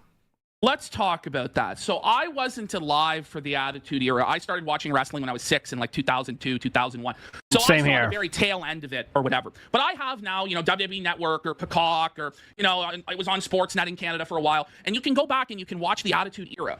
And what I've actually found is that it's very similar throughout all of wrestling, is that at the very top of the card, or similar to today at least to the Attitude Era, at the top of the card, it was amazing. Rock, Austin, Foley, it was amazing. Every time Undertaker, Kane, every time those guys are on screen, it's great. But if you go back and watch, a lot of it was dog shit. Yes, the filler in between was bad a lot of the times, like shoveling shit to get to the good segments. These lower card buys. Nailed it. Vin Miss says, yup. Wow, you're right. You're joking. That's what we got so far. He just added, though, a good joke here, and he laughed at it himself. That's how good it was. The times, like shoveling shit to get to the good segments. These lower card buys, it was bad, man. It's the same thing today. And that's really what wrestling is I find it to be both the very worst form of entertainment possible and also the very best form of entertainment possible. It's very interesting. You have these moments where if you really get bought in and you're really sucked into the match and into the performance, it's an experience like nothing else. It's so exciting. When it's good, it's so good. But when it's bad, Yeah. it's so bad. Especially so if you've bad. invested so much time to see an outcome and the match ends up just being so bad. You're like, oh, I waited all this time and watched all this content just to get to this shitty ending, you know? You know what I mean? So for me as a wrestling fan, like a bad I pull. am like just going through shit after shit, looking for the gold dust, looking for the gold nuggets that are there. And, you know, gold dust used to be worth it. And then for a while, I'm like, it's not worth it, but I want to get back into it again in this Netflix era. And I say, watching that show last night, I was like, it is worth it. It is exciting. It is fun. So let's keep going down the order. Now, is that a sneak diss? Gold dust is like, is that something only derogatorily talked about with Philip, or no? Is gold dust transcended? I'll let you decide. That would be our fourth sneak diss if we allow it. But gold dust seems, I'm not sure. Dark Wolf says, I'm not sure whose show is this. Oh, it's Triple P's show. We are watching Triple P. And Philip's duties are to read the contributions. Of what happened. Yes. So, talk about the promo package. We have a new map. No. What do you think of... Listen, I know there's a wrestler called Goldust, but I'm talking about in terms of... He didn't use it in terms of the wrestler, guys. He used it in terms of Goldust, like getting to the drama, the interesting stuff. So he's not talking about the wrestler. They have all this branding and logos on the mat. What do you think, Phil? You're not a fan? There was none of that when I was watching, 5 years ago. So for me, of course, it's jarring. Now, I've heard that they've done this like for pay-per-view events and stuff. They've had that kind of branding. And I mean, as long as it's not intrusive, like, okay, it's there. And every other sport is doing this too, right? UFC has that shit. Everyone has that shit on the mat now. As long as it's not intrusive to the product, I guess I'm okay with it. But it is a shame that every single thing has to go so goddamn commercial at this point. Yeah, but definitely. No, it's kind of just big. I actually really like it, and I like it better. And let me tell you why. It makes me feel like it's a real sport. It makes me feel like it's like UFC. When you tune into UFC... Philip, you just disagreed with that, so I hope you're going to have some other side of the fence takes here. They're now merged with. They have that stuff on the ring mat. Yes. And going back to New Japan has always had those advertisements on the mat and stuff like that, which assists in the sports-based presentation. So I know a lot of people were complaining to see the Hulk Hogan beer ad on the mat, but you know what? Like, I like that. I like seeing the beer ads on the mat, which I also think is crazy because it's supposed to be a family-centered PG product, but yet here we are shilling beer to children, right? Who are watching this shit. It's kind of crazy. I'm not wild about Fortnite being the one in the middle, but it is 2025, and I'm fucking old, and you're old, and that's what's hip, that's what's cool, that's what's paying. And so it's smart, I think, that it makes it feel more sports-based, and it's also smart because it's a new source of revenue for the company. So I didn't mind that too much. Keep it in the ring, keep it on the mat, but I swear to God, if they have a segment where all the wrestlers dress up like Fortnite and start doing fucking dancing like in banana suits, that's going to be fucking way too much, and I hope they didn't go that far. Oh, and back in the day, like especially 10 years ago, like Great one, Philip. 2011, 2012, there was a lot of shitty commercial plugs like that. I remember, like the Subway sandwich segment. Remember that shit? They're all chasing the sandwich in the arena. Or like when they had to dress up as like KFC, Colonel Sanders, shit like this. So sometimes that just gets too silly and ridiculous. I think I remember they did like a Walking Dead promotion. Maybe I'm wrong about this. Do you remember where, I think it was during the COVID era, they had like a zombie come in and battle like John Morrison and shit. So sometimes that gets too hokey and stuff. I wanted to mention the new Raw logo. What did you think of that, Phil? To me, it reminds me of this new trend they have where it's to make it too simple and too clean. Like remember the Jaguar scandal? They had the Jaguar logo? Yes. I don't really like that new aesthetic they have for the Raw logo. I thought it was too modern in its sensibilities. I wish it was the old logo. Yeah, you see, I'm running the old logos on my screen right here, and you can see how stylized a lot of them were, and it seems like just as if they're trying to do this for the new audience, right? They're on Netflix. It's fine. Now, so they want to look more modern, more stylized, more generic, and I get why they did it. But yeah, it's called Monday Night Raw, right? Like it's supposed to be uncensored, crazy content. And here's the most milquetoast bland logo you can see. So inoffensive. It's just so corporate and sanitized. I didn't like that. That's one of the only aspects not that one? of the presentation. Oh, this one I see. Start off Triple H in the ring. I have in my notes here. Isn't it weird that Triple H is bald? I mean, that's pretty fine. That's not actually. That's not that milquetoast, is it? I don't think so. Not milquetoast at all, actually. But all right, let's move forward positively here. I still can't get used to it. I know he's had his hair cut like this for over a decade, cut short. But I've always hated it, man. Like when he got rid of that long hair, like it's not Triple H anymore. Yeah.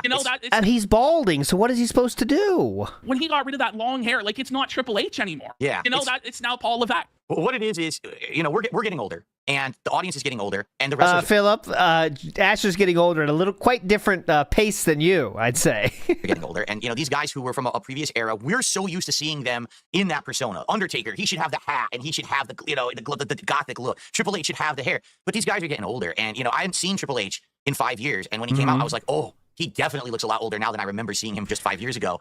But, you know, what else can you do? I mean, I'm sure he started shaving his head because he needed to, you know, like he probably couldn't I don't grow know. up hair I guess anymore. he couldn't grow it back out or whatever. But he had those health issues recently as well, where he had those heart attacks, and he'll never wrestle again, which is crazy to me, you know, that he'll never ever wrestle again. He's in charge of the company now. I call him Triple H. Big up Swaggy Davis Jr. says, I'm a lifelong pro wrestling fan and not ashamed to say it, just like ALT's love for Cat. I'll bay it. Low Sky. Oh, EO Sky. Okay, I know her. Yes, agree with that. Bay it assessment. Here we go. I'll play it just for the sake of it. I'll bay it. Let's go. It's crazy to me because it's shocking that he is now in charge, because we always knew that one day he might take over. Yeah, it was always a question of the succession. Because when I started watching, of course, Shane will take over one day, and Shane will run the company with his father. And I always wanted that to be. And for me, it's tough that Shane. Did you watch the Vince McMahon Netflix documentary, Phil? No, I've been totally out of it. I haven't seen it yet. Yeah, maybe I will. Vince told Shane, if you want this company, you need to stab me. He gave him a knife. He said, stab me and kill me right now. Wow. Or you'll never have this company. You'll always be my bitch. And I guess he didn't respect his son, because unlike him, who was willing to steal the company out from under his father, who was willing to take risks, he felt Shane was a pussy. And it's actually like a really sad story of how Shane always wanted to gain his father's respect. He would do all these stunts, fall off of stuff, go through broken glass. That was insane, the stuff he did back in the day, the plate glass with Angle. Oh my God, man. Nuts. And he never got it. And then Stephanie didn't get it either. Yeah. And now I've heard rumors that all of the sexual harassment lawsuit stuff that came up, it was actually Stephanie Triple H's plan to get rid of Vince and steal the company out from underneath him. And that's why Vince then decided to come back and sell the company to make sure they would never get that inheritance. Wow. That they would never get to run the company. And with Triple H, too, you feel it's like nepotism. Like he married his way into it. Yeah. But not so, really, because it's new executives, new corporate structure, and they've kept him on. They've kept him on as the guy running everything, because he earned it. He, ran NXT for years. He's now been in charge of the main roster for years. Although those who are so attached to Triple H and worship him and lick his fucking balls and he can do no wrong, realize that one day his ass will be fucking gone. One day he will be scapegoated, and there will be no connection whatsoever to the McMahons. There will be no connection whatsoever to pro wrestling and the management side of things. They will bring in suits to run everything. So enjoy it or hate on it while it lasts, but I don't think Triple H will last there. Maybe 5 years he'll have. Yeah. And then I think his ass will be fired. During the 2000s, the actual on-screen plot was that, Triple H is marrying Steph, so now he gets all the favor or whatever from the McMahons. And I think at that point, people who were smart and knew the industry were like, well, actually, in real life, one day he might actually get the company too, or at least have a leadership No role. one on earth would think that when a wrestling plot line happens. I don't know a lot about wrestling, but I can tell you right the fuck now, this is one of the dentiest takes I've ever heard. Because Triple H married Stephanie in the storyline, he will one day own the company? Lord Diaz, please. Listen to his logic here. Favor or whatever. Green plot was that, Triple H is marrying Steph, so now he gets all the favor or whatever from the McMahons. And that was in the storyline. I think at that point, people who were smart and knew the industry were like, well, actually, in real life, one day he might actually get the company too, or at least have a leadership role. But I think what happened at that point... Because he had the favor of Vince in the storyline, he will one day get the company. It seems like someone doesn't know it's fake yet. Like a lot of people were like, we don't want Triple H to do that because then he might be like power abusive or something. But then what's happened is in the last 10, 15 years, with Vince still in control, with his mitts into everything, people started to realize we do need someone different controlling these matches, controlling the outcomes. We need someone else writing. And when Triple H started I get when they really got married, guys. Philip is not talking about when they really got married. He's talking about when they were married in the fucking show. And they weren't married yet then. NXT and stuff like that, and people were comparing directly NXT versus the main product. They're like, this shit is better. Oh, they were getting married at that time? Is that true? So we're happy that Triple H is in control of NXT. We want to see different people in control. Well, and it's refreshing to see someone who understands the fans and not just the old way things used to be, to see that person be in control. But you're right. How long do we have? Wasn't there even just recently a rumor before WWE was actually sold to the UFC company that they were going to be bought out by the Saudis? And if they were bought out by someone like that the whole company structure could change. That would be something that would probably be very shocking. So, and who knows if they would keep him on if something like that were to happen. So I think you're right, but I think we should enjoy it while we have it, right? Yeah. I mean, now Isaiah here in chat goes, I don't think Triple H will last. Based on absolutely nothing. WWE is making more money under Triple H than ever. Like what? Yeah. I think the reason why he will eventually go is because he is married to Stephanie McMahon and that there is that association with Vince. Yeah. And as we continue on in this cancel culture, built by association, PR, corporate, sanitized world that we live in, minded people at TKO. Because remember, this is Ari Emanuel, this is UFC coming in. Right now, they feel like they don't know the business. They need to have one of the boys running it. But eventually, one of those executives, one of those suits will go, why do we have a wrestler running this shit? This guy doesn't have a business degree from Harvard or Yale. This guy doesn't have the credentials. This guy... Well, do we take business degree there, chat? We taking business degree as number 4 or not? We need to get somebody in here that actually knows, and then they'll fucking throw us out. That's my reasoning. We all know that from the history of the gaming industry recently, that totally makes sense because, all the suits that are running the AAA game companies and then every game that comes out is a woke piece of garbage that no one wants to buy anymore. We definitely need the suits in charge, not people who actually understand the industry, right? Yeah.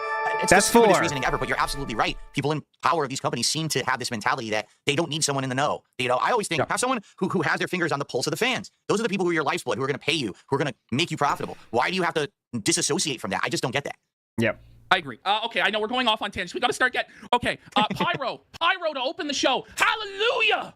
For a long time, Pyro was nowhere to be seen. Oh, really? I didn't know that. For a long time, they didn't do Pyro to open the shows. I don't know why, whether it was an insurance liability or for what, but it was cool for me to see that Pyro was back and that they used Pyro a lot throughout the show. It just always made it feel more of a spectacle. Right, like you're bigger. at a pay-per-view or at WrestleMania. It feels like this is an important event, right? Yeah, definitely. Homelander in chat asks, what if Rock buys WWE? Well, I don't know if you're aware, but Rock just purchased millions of dollars of more shares in TKO Holdings. So he is a part owner of WWE. He's on the board. He is actually like Triple H's boss. Like he actually is the final boss. He really is the guy over there right now.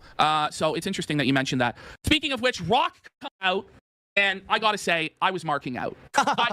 When Rock taps his arm and he says the goosebumps, I was feeling goosebumps for Rock to come out. What were you thinking when Rock came out, Phil? Did you have that nostalgic feeling of getting to? I think PPP revealed his hand and said he was already positive about Rock, so Philip will, of course, agree. Will we get a single disagreement from Philip is the question now, isn't it? See The Rock? Well, it was interesting. I don't know what music Rock has used to come out in recently because I haven't been watching, but it's like he comes out and it's like his classic theme, but then they go into the new theme that's like the slower theme, almost like a villain. I liked that. It's like showing this is old Rock, but now it's a new Rock, and he comes out and does new Rock, dude. I'm Rock I like hard. Seeing him, but again, like when I saw Triple H, I'm like, oh, he definitely looks older. Like to me, because I haven't been following for 5 years. Oh God, man, people age. Holy shit.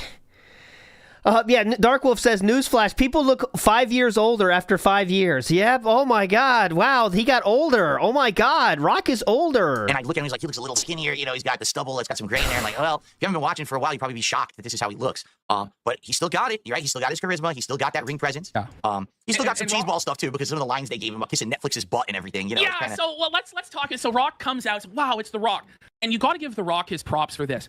When Rock comes out, he slows it right down. And this is one thing that I, as a performer, wish that I was able to do more. I'm still guilty of going too fast.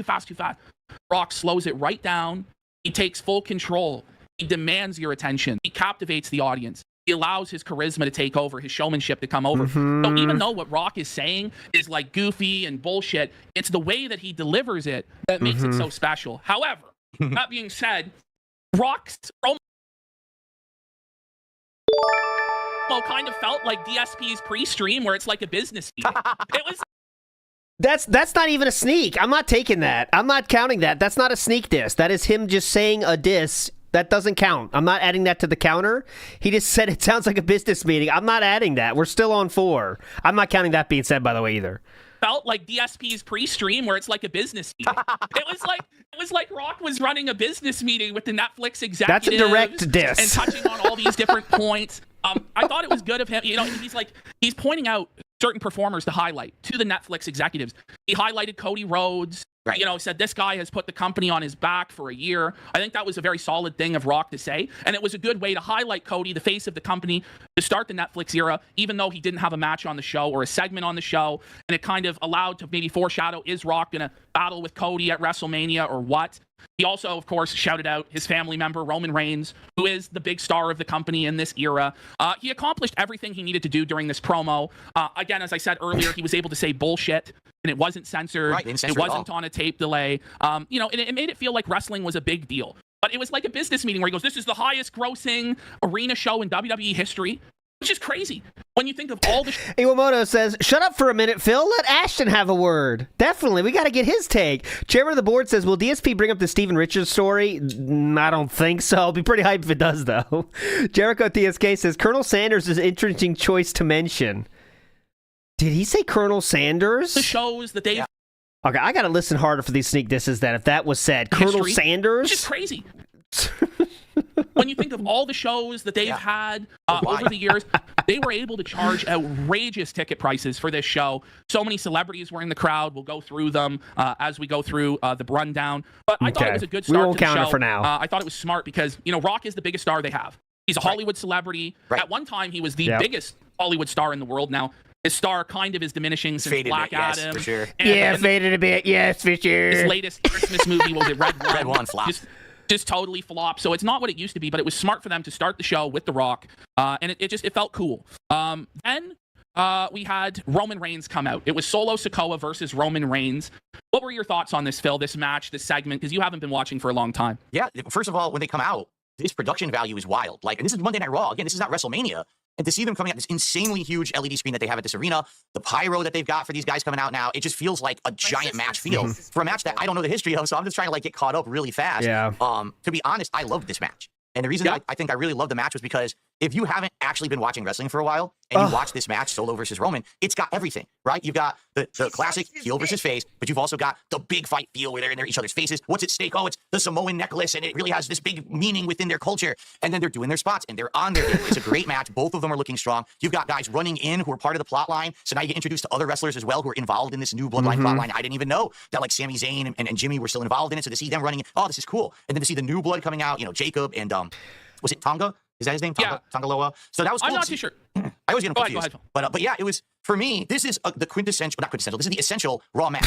You've got great performance, drama, great camera work, like we had mentioned. The camera work now is much better. So you're seeing the action, but you're seeing the drama emphasized that these other guys are running in to get involved in the match. And had a good ending, not a botched ending, not a baloney ending because these guys were getting interfered. There was no screw job. It was just a really solid match to open the show, and it was the culmination of an important plot line. So it had a You get angry when the endings are screw jobs, like when someone cheats to help someone else win. You get more pissed at that. I mean, match to open the show, and it was the culmination of an important plot line. So it had a meaning as well. It wasn't just like a throwaway. It's not real, man, right? you know. And it was the culmination of an important plot line, so it had a meaning as well. It wasn't just like a throwaway match. Okay. Now, I have some nitpicks. First of all, these guys' physiques are still fucking soft as fuck. I don't know what it is. Samoans can't get abs. I don't know what it is. These Samoans, they're just fat. They just can't get Come on, Philip, what do you think? Wondered, is that just part of their culture? Is that part of their culture that they don't want that? Kind of almost like a sumo wrestler would never want to be ripped. So maybe that's just part of... That's because of function, Philip. Oh my God, a sumo wrestler doesn't... That's not a culture thing. That means they're not as good at the sport. Oh my God. I wondered, is that just part of their culture? Is that part of their culture that they don't want that? Kind of almost like a sumo wrestler would never want to be ripped. So maybe that's just part of the thing, is that they see that as virile and strong for males, is that you don't need to be ripped. You just need to be big, right? Big bird. That's right. Push people around. The other thing, they can't control it, but the other nitpicky thing for me is in previous tribal warfare matches, they've had the family at ringside. They've had the grandfathers and the cousins, and they're all sitting around ringside. I wish that we had seen that. Yeah, that anti-Samoan culture of abs. There's a lot of racism that takes place among the Samoan community when you have abs. I don't know if you guys knew that. Midnight Meme says there is no chemistry here. There's no chemistry with anyone on Earth for Philip. So yeah, that's definitely true though, Midnight Memes. You're seeing it. Also, with the Bloodline Rules match, the whole point is that nobody from the family is supposed to interfere. Oh, okay. So I didn't like that there was so much interference in the match. And in fact, I thought that the finish was overbooked. But I wasn't thinking from the perspective, that you have, where it's, if this is your first time tuning in a long time or ever, getting to see all of these people come in, it is fun. It is exciting to have them, come into the ring and interfere. And there was a lot of that back in the Attitude Era and stuff like that. But from a traditional perspective, I would have liked to see Roman win completely clean, 1, 2, 3, no interference. I didn't mind the initial interference, and then Sammy and the other Jimmy coming out and saving him.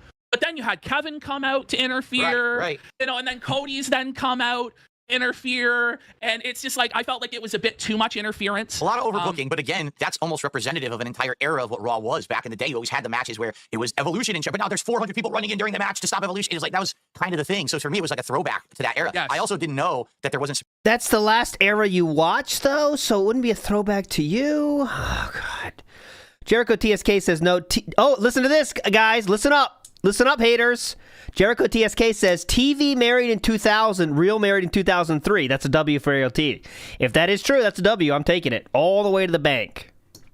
Open and shut case. Supposed to be interference. I don't know what the bloodline match was, you know. I didn't understand it. Exactly. And one of the problems with this match I had, which you wouldn't have had, is that I just don't buy into Solo Sikoa. I never viewed him as a legitimate threat to Roman Reigns. I felt like he was never built up to be Roman Reigns. He was always booked to lose, to be second best, and he just doesn't have the charisma. Now, I know a lot of people have felt in recent months like Solo turned it around and finally established himself, but I never felt it was that way. Okay. And also, the Tongans, the one Tongan is way too fucking thin. They both have to wear fucking t-shirts because their physiques are fucked. You know it's bad. When a wrestler has to wear a t-shirt, you know shit's scuffed. You know shit's fucked. And then the other Tongan is way out of shape.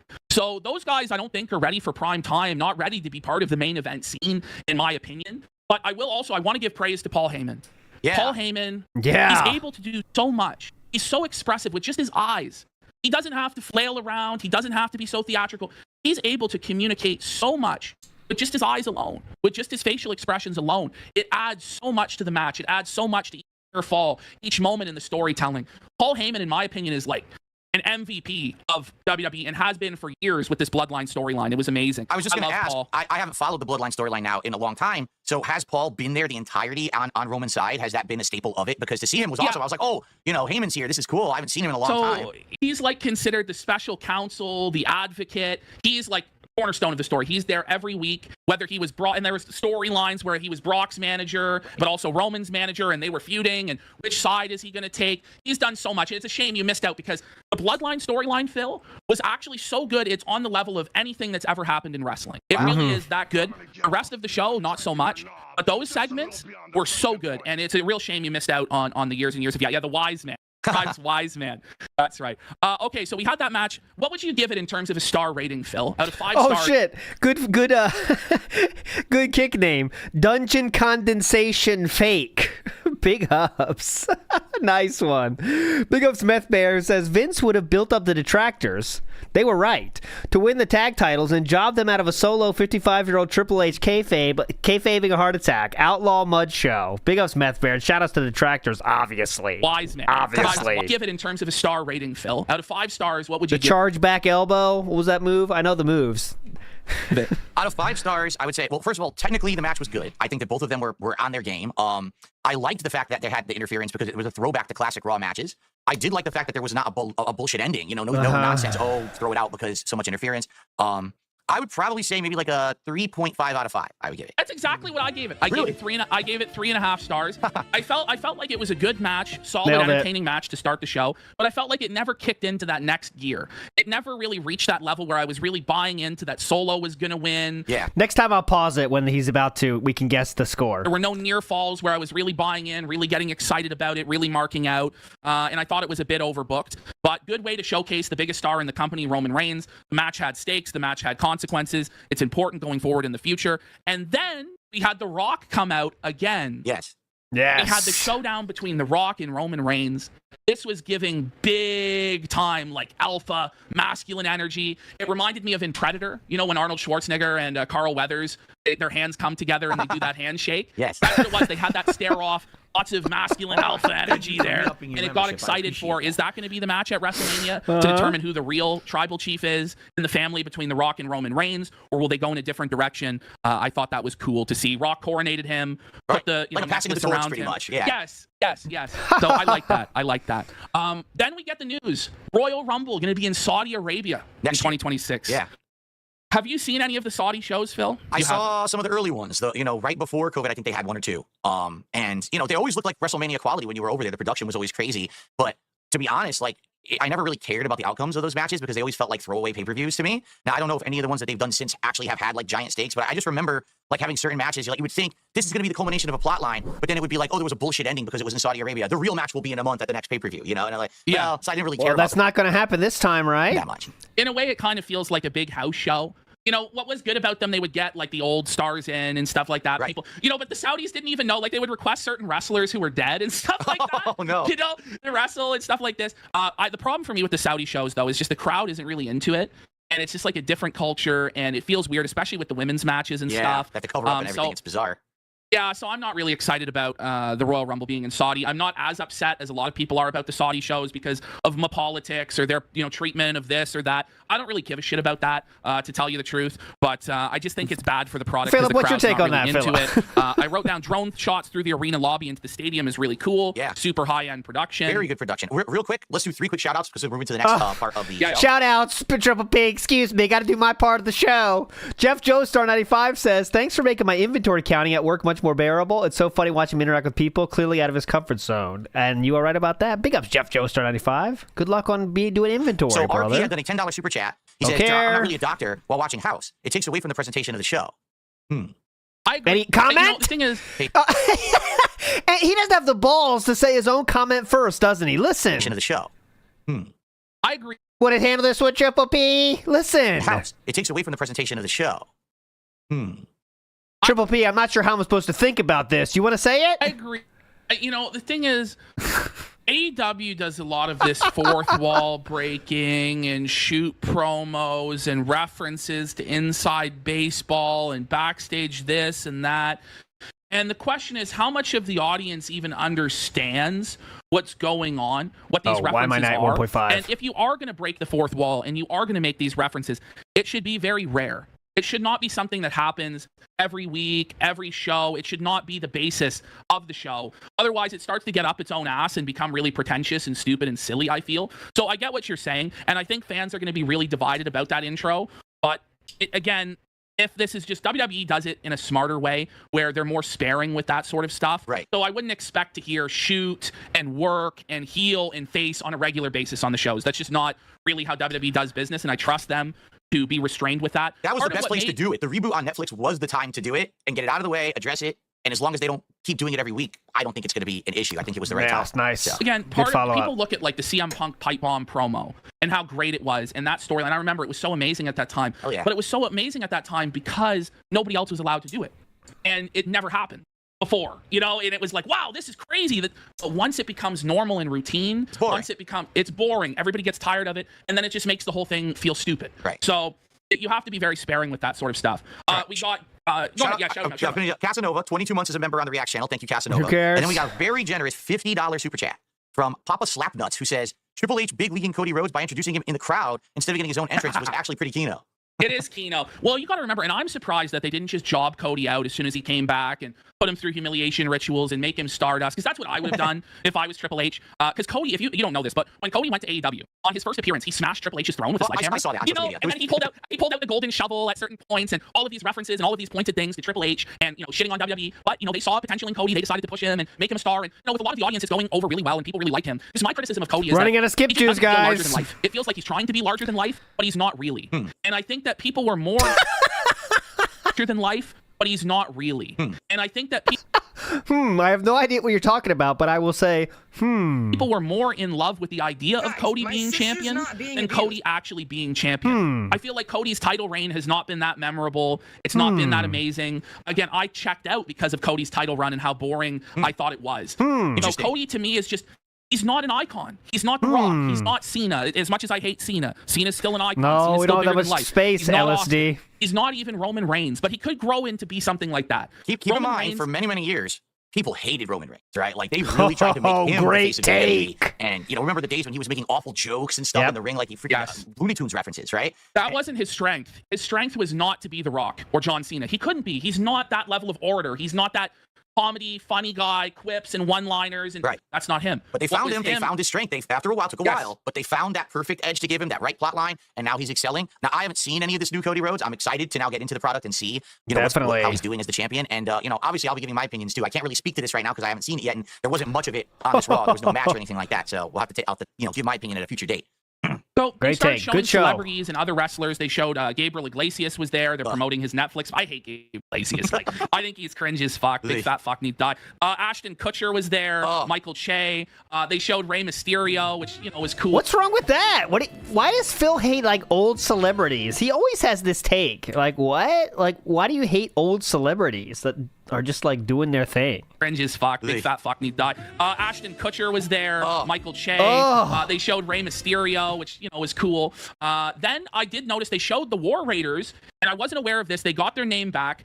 They were a great tag team NXT during their initial run as the War Raiders. Yeah. Then they brought them to the main roster, and Vince decided it was a great idea to make them pretend to be Vikings from the 12th century, and fucking they were just treated Ashton Kutcher's dodgy? I know that one dude from the 70s show was real dodgy, but I thought he was just doing his thing. Really badly, total comedy jobbers. And then, when you treat guys like that, you beat them to fucking dust, and you lose all investment in them. They were treated as a joke, so I'm glad to see they got their name back.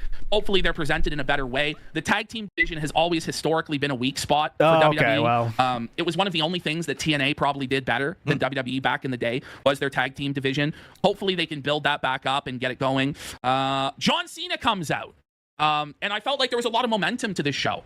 I feel like this is going really, really well. We had that intro. We had the match with Roman. Now we have Cena coming out. Everybody was marking out for Cena, excited about Cena. What did you think about the Cena promo, Phil? Well, my perspective on Cena is probably a lot different from the modern wrestling fan because I've been disconnected from wrestling for 5 years. Every single take he has to say connecting it to some point in his timeline. It really is annoying after a while. When I was still watching wrestling, Cena had been out of WWE for a long time. And even when he came back, it was kind of like groan-worthy, this guy's back. There was this era where everyone was anti-Cena. They didn't even want to have him there. Yeah. It seemed like whenever he came back, he was stealing the spotlight from someone else rather than kind of trying to give them the rub. But now, it seems like that's changed. The crowd was really into it. They were like, this is the last run for Cena. He's been gone for a while, right? I don't know. So I want to do everything I can in the last year. Can I get the title again, right? Can I become the record-breaking, what did he say? How many times? 17 times or something like that, champion? It would be the 17 times. So he's tied 16 times with Ric Flair. Now, of course, Ric Flair has actually won more than 16 world titles. Depends which promotions you count as world titles and not. However, Ric Flair was only... We are out of skip juice. We are at one time speed now. Oh, man, it's going to be rough now. Let's get Shadow Slammer in the house says, Phil was watching and wondering where the gems were. That's the only way he intakes wrestling. You're right about that, Shadow Slammer. Big ups. J-Dog says, Liv Morgan bought me dinner, by the way. What does that mean, J-Dog? Is that some sort of sexual innuendo I'm not even aware of? There are very few of those I'm not aware of, and that doesn't catch my... That's not getting picked up on my radar. Bought me dinner, unless you mean that literally. Grimnir says, I wonder who that sock belongs to. The dungeon condensation fake. Is that you? Let's go. The champion in WWF or E twice. So really, Cena is the WWE most championship reigns guy already. Right. I really don't want to see him get the 17th title run. Yeah. I really, really hate Cena even still. I'll talk about this promo. To me, it was basically like a poor man's version of The Rock promo to start. It's like The Rock, but at a lesser level. Cena is never, able to tie The Rock's shoelaces. Let's be real. Yeah. He's hyping up the crowd, sucking Netflix's peanuts. Right, but... He talks about how it's his last time in Los Angeles, which really they're not going to book LA at all in the next year. Yeah. That's crazy to me that it'll be his last time in LA. He started telling stories about Los Angeles, how he started off his career there as the prototype. He won his first championship at WrestleMania 21 there. The crowd's into it. Cena talks about how it's been 2,400 days or more. It was more than 2,400 days since his last win. Right. And that's true. Right. That's true. He's been losing every time he's been there. And I haven't really been impressed with a lot of the matches that he's had. And in fact, it seems to me now that a win over Cena doesn't even mean anything. They had Solo Sikoa go over Cena. Philip, you can't do that during your own show, but you can mute to burp when it's on a show with your boyfriend? Interesting. You notice that? So when he's talking to just his own fans, he can't take the time to mute to burp. But when he's on the show with Triple P, he makes the move. Cena doesn't even mean mute, anything. Burp, they had Solo unmute. Sikoa go so over smooth. Cena. They've had so many guys go over Cena now that it almost, his matches were starting to feel kind of fucking cheap. and he's like, I don't know if I'm going to be at WrestleMania this year. Kind of a retread of the WrestleMania 34 story. Remember? And then he ended up having that cheap match with The Undertaker that satisfied nobody. Yeah, terrible. That was a dream match for people for years. That what if Cena and Undertaker had a match for the streak at WrestleMania? What if it was an I Quit match? People would fantasy book that. And what we got was a joke. Vince McMahon thought it was funny. Right. And that's what we got at WrestleMania 34. I don't like where this is going. Cena's talking about winning the Royal Rumble. Right. Fuck this noise. Fuck Cena. I don't want to see him win the Royal Rumble. I don't want to see him win the championship again. People forget, everybody today, it's this revisionist history about Cena. Oh, Cena's the best. Oh, Cena this and Cena that. And we miss Cena. And we didn't know what we had. Well, we had it. And blah, blah, blah, blah. I don't get it. When Cena was becoming prominent in the 2000s, and he changed from the white rapper character to this Marine character, because that's really what it was. He started in the Marine, and so they made him this Marine hero character, right? He basically became the new Hulk Hogan. That's exactly what they were going for. They wanted someone who was like PG, telling kids to do the right thing, never give up, here's my towel to buy, all the merch and all of that. I understand the game. I get it. But I never really liked him as a wrestler, to be honest. You know, the 5 moves of doom and all the bullshit. When he got into the plot line with CM Punk, he actually started to get a little bit better in the ring. I feel like they forced him to do that to make him more credible. But at this point, like, I just don't care about John Cena. I never did. I never will. So to see him come back here, it's my final year, I literally don't care. I never will. So I'm sure they're going to make a big to-do about this year. I'm just going to be like, can I skip these segments? You know, I just don't care about this guy. The way I look at it is that Cena presided over the slow demise and death of professional wrestling. Yeah. John Cena drove so many fans away. So many fans that, were from the Attitude Era, Ruthless Aggression era. And Cena's presentation when he was the rapper and early on, he was still somewhat of an edgy character. He was still somewhat interesting. When they did that 2008 was so bad. If you go back and watch 2008 WWE, and part of it was Benoit's death, part of it was, Eddie Guerrero's death before that and the wrestlers dying of steroids. Part of it was Linda McMahon's Senate run. Part of it was the Mattel deal. But all of these forces came together to make them sanitize the product to such a degree that it was completely brain dead. Yeah. And it was just for children. Right. And back when I first got into wrestling, even during the Ruthless Aggression era, the product was still targeted at adults. And it was cool for adults. And so because of that, it was cool for teenagers and kids. But when you make the show completely corny, PG, lame bullshit for kids, they don't even really like it. And the adults certainly don't like it. They don't go along with it. It's just you said, make the product for adults because kids like things for adults. So it works both angles. It makes it popular. Yeah. They totally went the wrong direction during that era, in my opinion. Okay. And then this is the thing about Cena. People forget about how many wrestlers. Triple P's giving him the Leanna treatment on that one. Just ignore him. Big ups Tiffy-tastic, become a member. Matt Ice says, man, Phil knows how to suck the energy out of anything. Got any crayons to share? I need something to dent myself. We all need crayons now. We're losing steam in a big way. Were sacrificed for Cena. Yes. The company was fixated on Cena for so long that they never built anybody. All of the wrestlers that debuted between about 2008 and 2013 were beat into powder by Cena. Nobody was ever allowed to outshine Cena. Nobody was ever allowed to be a bigger deal than Cena. There was a glass ceiling. Cena was the man, and nobody was allowed to challenge it. And there were so many guys who, if they were allowed to get that push and get that opportunity, could have become something and could have become a new generation. We kind of got a lost generation because of the Cena push, which then led to the dark days of the pandemic where there were no new stars that anybody had connected with. Right. And when you stop caring, when there's no longer characters that you have investment in, because all of the old wrestlers that you cared about retired or went part-time, and so they didn't invest in the new stars at all. In my opinion, the biggest mistake WWE made during that entire era, they refused to turn Cena heel. If they had at some point turned him heel, now you can build up new faces to face Cena. And even if they don't beat him, at least you have some more credible faces. Instead, you left him as the poster boy face of the company for so long. He's the poster boy example of something meaningful. No one else. People begged and begged, pleaded for Cena to turn heel, and they dick teased everybody. For you remember the Rise Above Hate back in 20? Is he going to turn heel against The Rock? And they could have done something there. And it looked like that was the story, because after Cena lost to The Rock and he lost to Brock Lesnar, and it was his worst year. But meanwhile, in 2012, he was getting the main events over CM Punk, who was the champion. Right. Remember, John Cena versus Big Show was main eventing over stuff like CM Punk and Daniel Bryan. John Cena versus John Laurinaitis was main eventing pay-per-views over CM Punk's 434-day title reign. This was the bullshit that we were dealing with. John Cena's burial of the Nexus. Right. And those guys never got a fucking chance to shine ever. Definitely. Now, most of them, probably never would have been shit, but I really thought Wade Barrett had good potential. Yeah. I thought he had a good look. I thought he was good on the mic. And for that whole storyline to culminate in him never winning the WWE Championship, it could have had the first ever English-born WWE champion, never did it. That was so disappointing to me. Yeah, Lord, And that yes, was you got to part of- fact I check honestly this. checked out after that until the fucking pipe bomb. The Oh, shit. Now we're back to normal. brutal burial of guys like Zero skip juice now. Damian Sandow, who they had him cash in the money in the bank and lost to a fucking one-armed John Cena. Burials of Christian Cage throughout the years. Just so many guys got buried by Cena and shit on.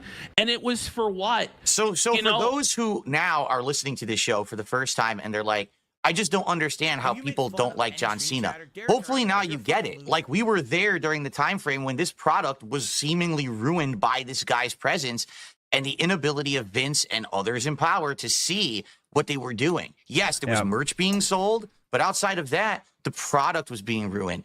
And that's why with Cena coming back on Raw and cutting this promo, oh, it's my last year, whatever, I don't care. I really don't care. I want to hear about all the new blood, all the new talent. I don't care about him coming back. What happened, and I said this to Phil while we were talking in the green room before the show, what's happened is these kids who grew up watching Cena and they were the, let's go Cena. Well, we were all, Cena sucks. Let's go Cena. Well, now they're the main audience. And so now they love Cena. They're nostalgic for Cena. But for adults who are watching back then, or teenagers like I was watching back then, we rejected Cena. We fucking hated Cena. We wanted something different. And that's why when Roman Reigns took over... Okay, let's get some skip juice. Mikey in the house says this show is going to die soon. I think it will too. I mean, Triple P is definitely having fun. I mean, legitimately having fun. He clearly has passion for wrestling, and he wants to start a wrestling show. But I think he's going to learn himself too that Triple P is... I mean... Like, DSP is hurting his show. DSP is an active leech on the hype of his own, the hype of his own show right now because they're doing it together. So I think Triple P needs to have a wrestling show of his own accord. You know what I mean? And then people that like wrestling will watch it. But I don't think anyone else is having fun. Even though I'm sure DSP is loving it because he thinks like everyone loves the show, but he's really not adding anything. He's really looking like even more of an alien that can't interact with anyone, even someone with a shared interest like wrestling. Which, as Rambo said, he never really liked, it seemed.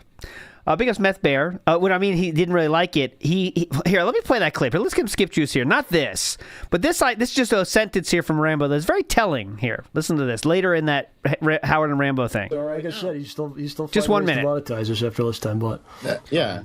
Let's bring up that. So WWE Smart Guys, man. People often ask him like, "Are you doing Smart Guys?" And they'll just throw me under the bus. Yep. Like, it's up to John. It's 100% on him if we'll do it. I got some text from him from last summer where he's basically like, "Let me know when you want to do Smart Guys, so I'll start watching wrestling again." So what that says to me is like you're not really a fan of it. Uh-huh. You don't really watch it. Yep. You will watch it if you could make a video about it. And you're going to make a video about it because you want to monetize a video. Yep. Yeah. See? So, I mean, that's just something. If he can't monetize it, he didn't really care about wrestling even back then, it seems like. But anyways, Big Ups Meth Bear says, find you a Ray that will submit to you, boys. Okay, well, it's easier said than done, Meth Bear. That's a lot of people. That's a tough ask, right? I would say. Mikey says, will he continue when support dries up? No, it'll end long before that. Swag Gaves Jr. says, Phil has no takes, piggybacking off Triple P. Rhea, sorry. Like I, as you can see, I'm not a wrestling fan myself. Green of the Green says DSP is only here trying to get Kino pay pigs, and he doesn't care about any of this. He wants to talk about himself so bad. Big ups ALT in chat. Big ups to you, Green of the Green. And this is Philip's attempt at making the King arc last longer, even though it's solidly over. Right? I mean, This is, remember, I thought this was the easiest thing for Philip to do, is get this show going. Triple P really wanted to do this show back in October, and Philip let it die. Well, as usual, Philip realized the King arc is really over. Now I should probably make the show happen. And now it's happening, and this is the result. If he did this 2 months ago, he'd be at $600 already. My sister's not being abused. Easy $600 already, right? Easy. If he did this in October, November, oh my God, it's $1,000. But, as usual, Philip waits till way past the point where any normal human being would make it happen, and this is the result. He's still getting money, but it won't last in this new fucking show. Even though I know what she looks like. Trust me, I know what she looks like.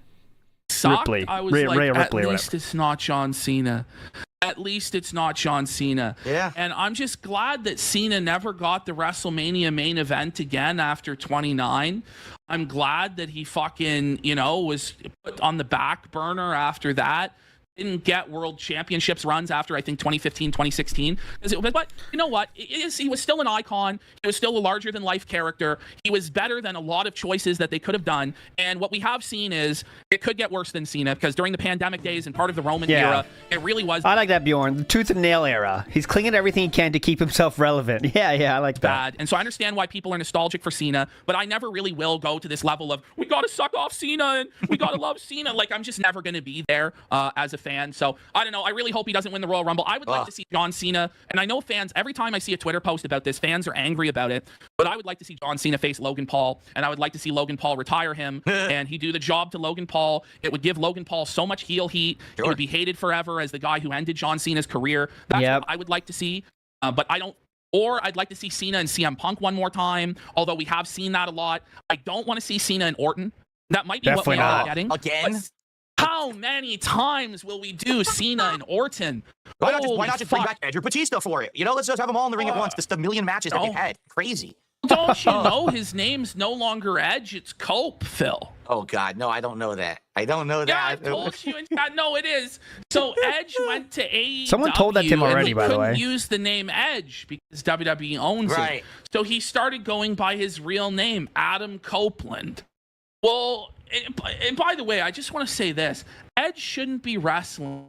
Edge had to retire like 13 years ago because he was at the risk of being fucking paralyzed. Yeah, right. Because of these neck surgeries he had.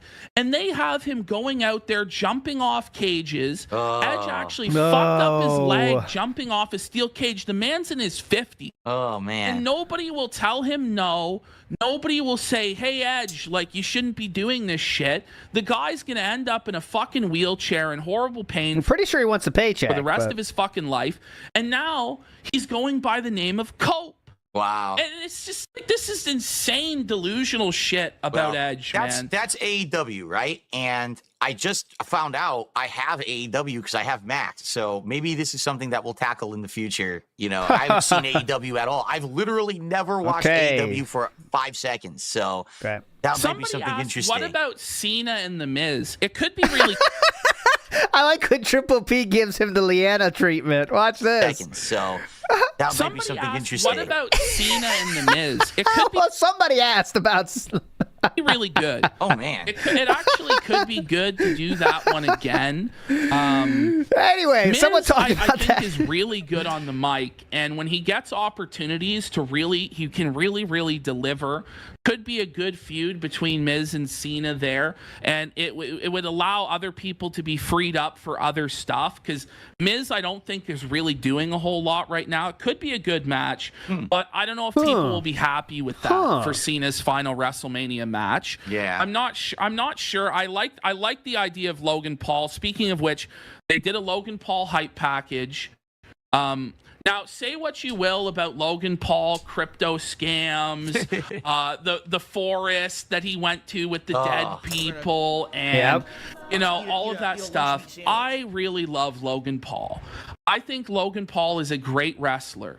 He has incredible athleticism. He looks like a wrestler. He sounds like a wrestler. He's a good promo. He can get Philip, any take there? He takes this Philip, shit. you hate him. He's taking it seriously, and I don't know. I'd like to see him get that Cena match. Maybe, don't forget you hate him, Philip. Talking about this, in the last year or so, sometimes what you have to do is you have to separate the art from the artist. I don't like Logan Paul as a person from all the stuff that I've heard he's involved with, but maybe he's a good wrestler. I haven't seen him yet, but I'm willing to give him that chance to see his promos, to see him wrestle, and I'll give him credit if credit is due. So I think a lot of people sadly can't disassociate, and that's why a lot of people, disassociate. hate on him. Well, and that's we'll get into the Hogan stuff later as well. Then Get we into had Liv it. Morgan versus Rhea Ripley. What did you think of Rhea this one, Ripley, Phil? there you go. Well, this one was weird for me because there's hot girls, and that's something that normally turns me off. I normally turn the channel at this, but since we're doing this show, I had to watch it. Time that I was watching, Dominic Mysterio was still just being introduced to everyone as the son of Rey Mysterio, and he was supposed to be like this face. He was getting beat up by Brock Lesnar, I remember, and all of that. I know about Judgment Day, but I haven't followed the plot of what's happened with Judgment Day. So now to see Judgment Day be like a whole different group of people are in there now, and Liv was the champion. I don't even remember. I didn't know she was the champion. I didn't remember her ever winning the title. So the whole thing was just shocking to me. Like, I'm just absorbing as much as I possibly can. He was absorbing while I was engorging. And the thing that seemed the staple was like Rhea Ripley seems like she's the same character as from like before, like when I was watching.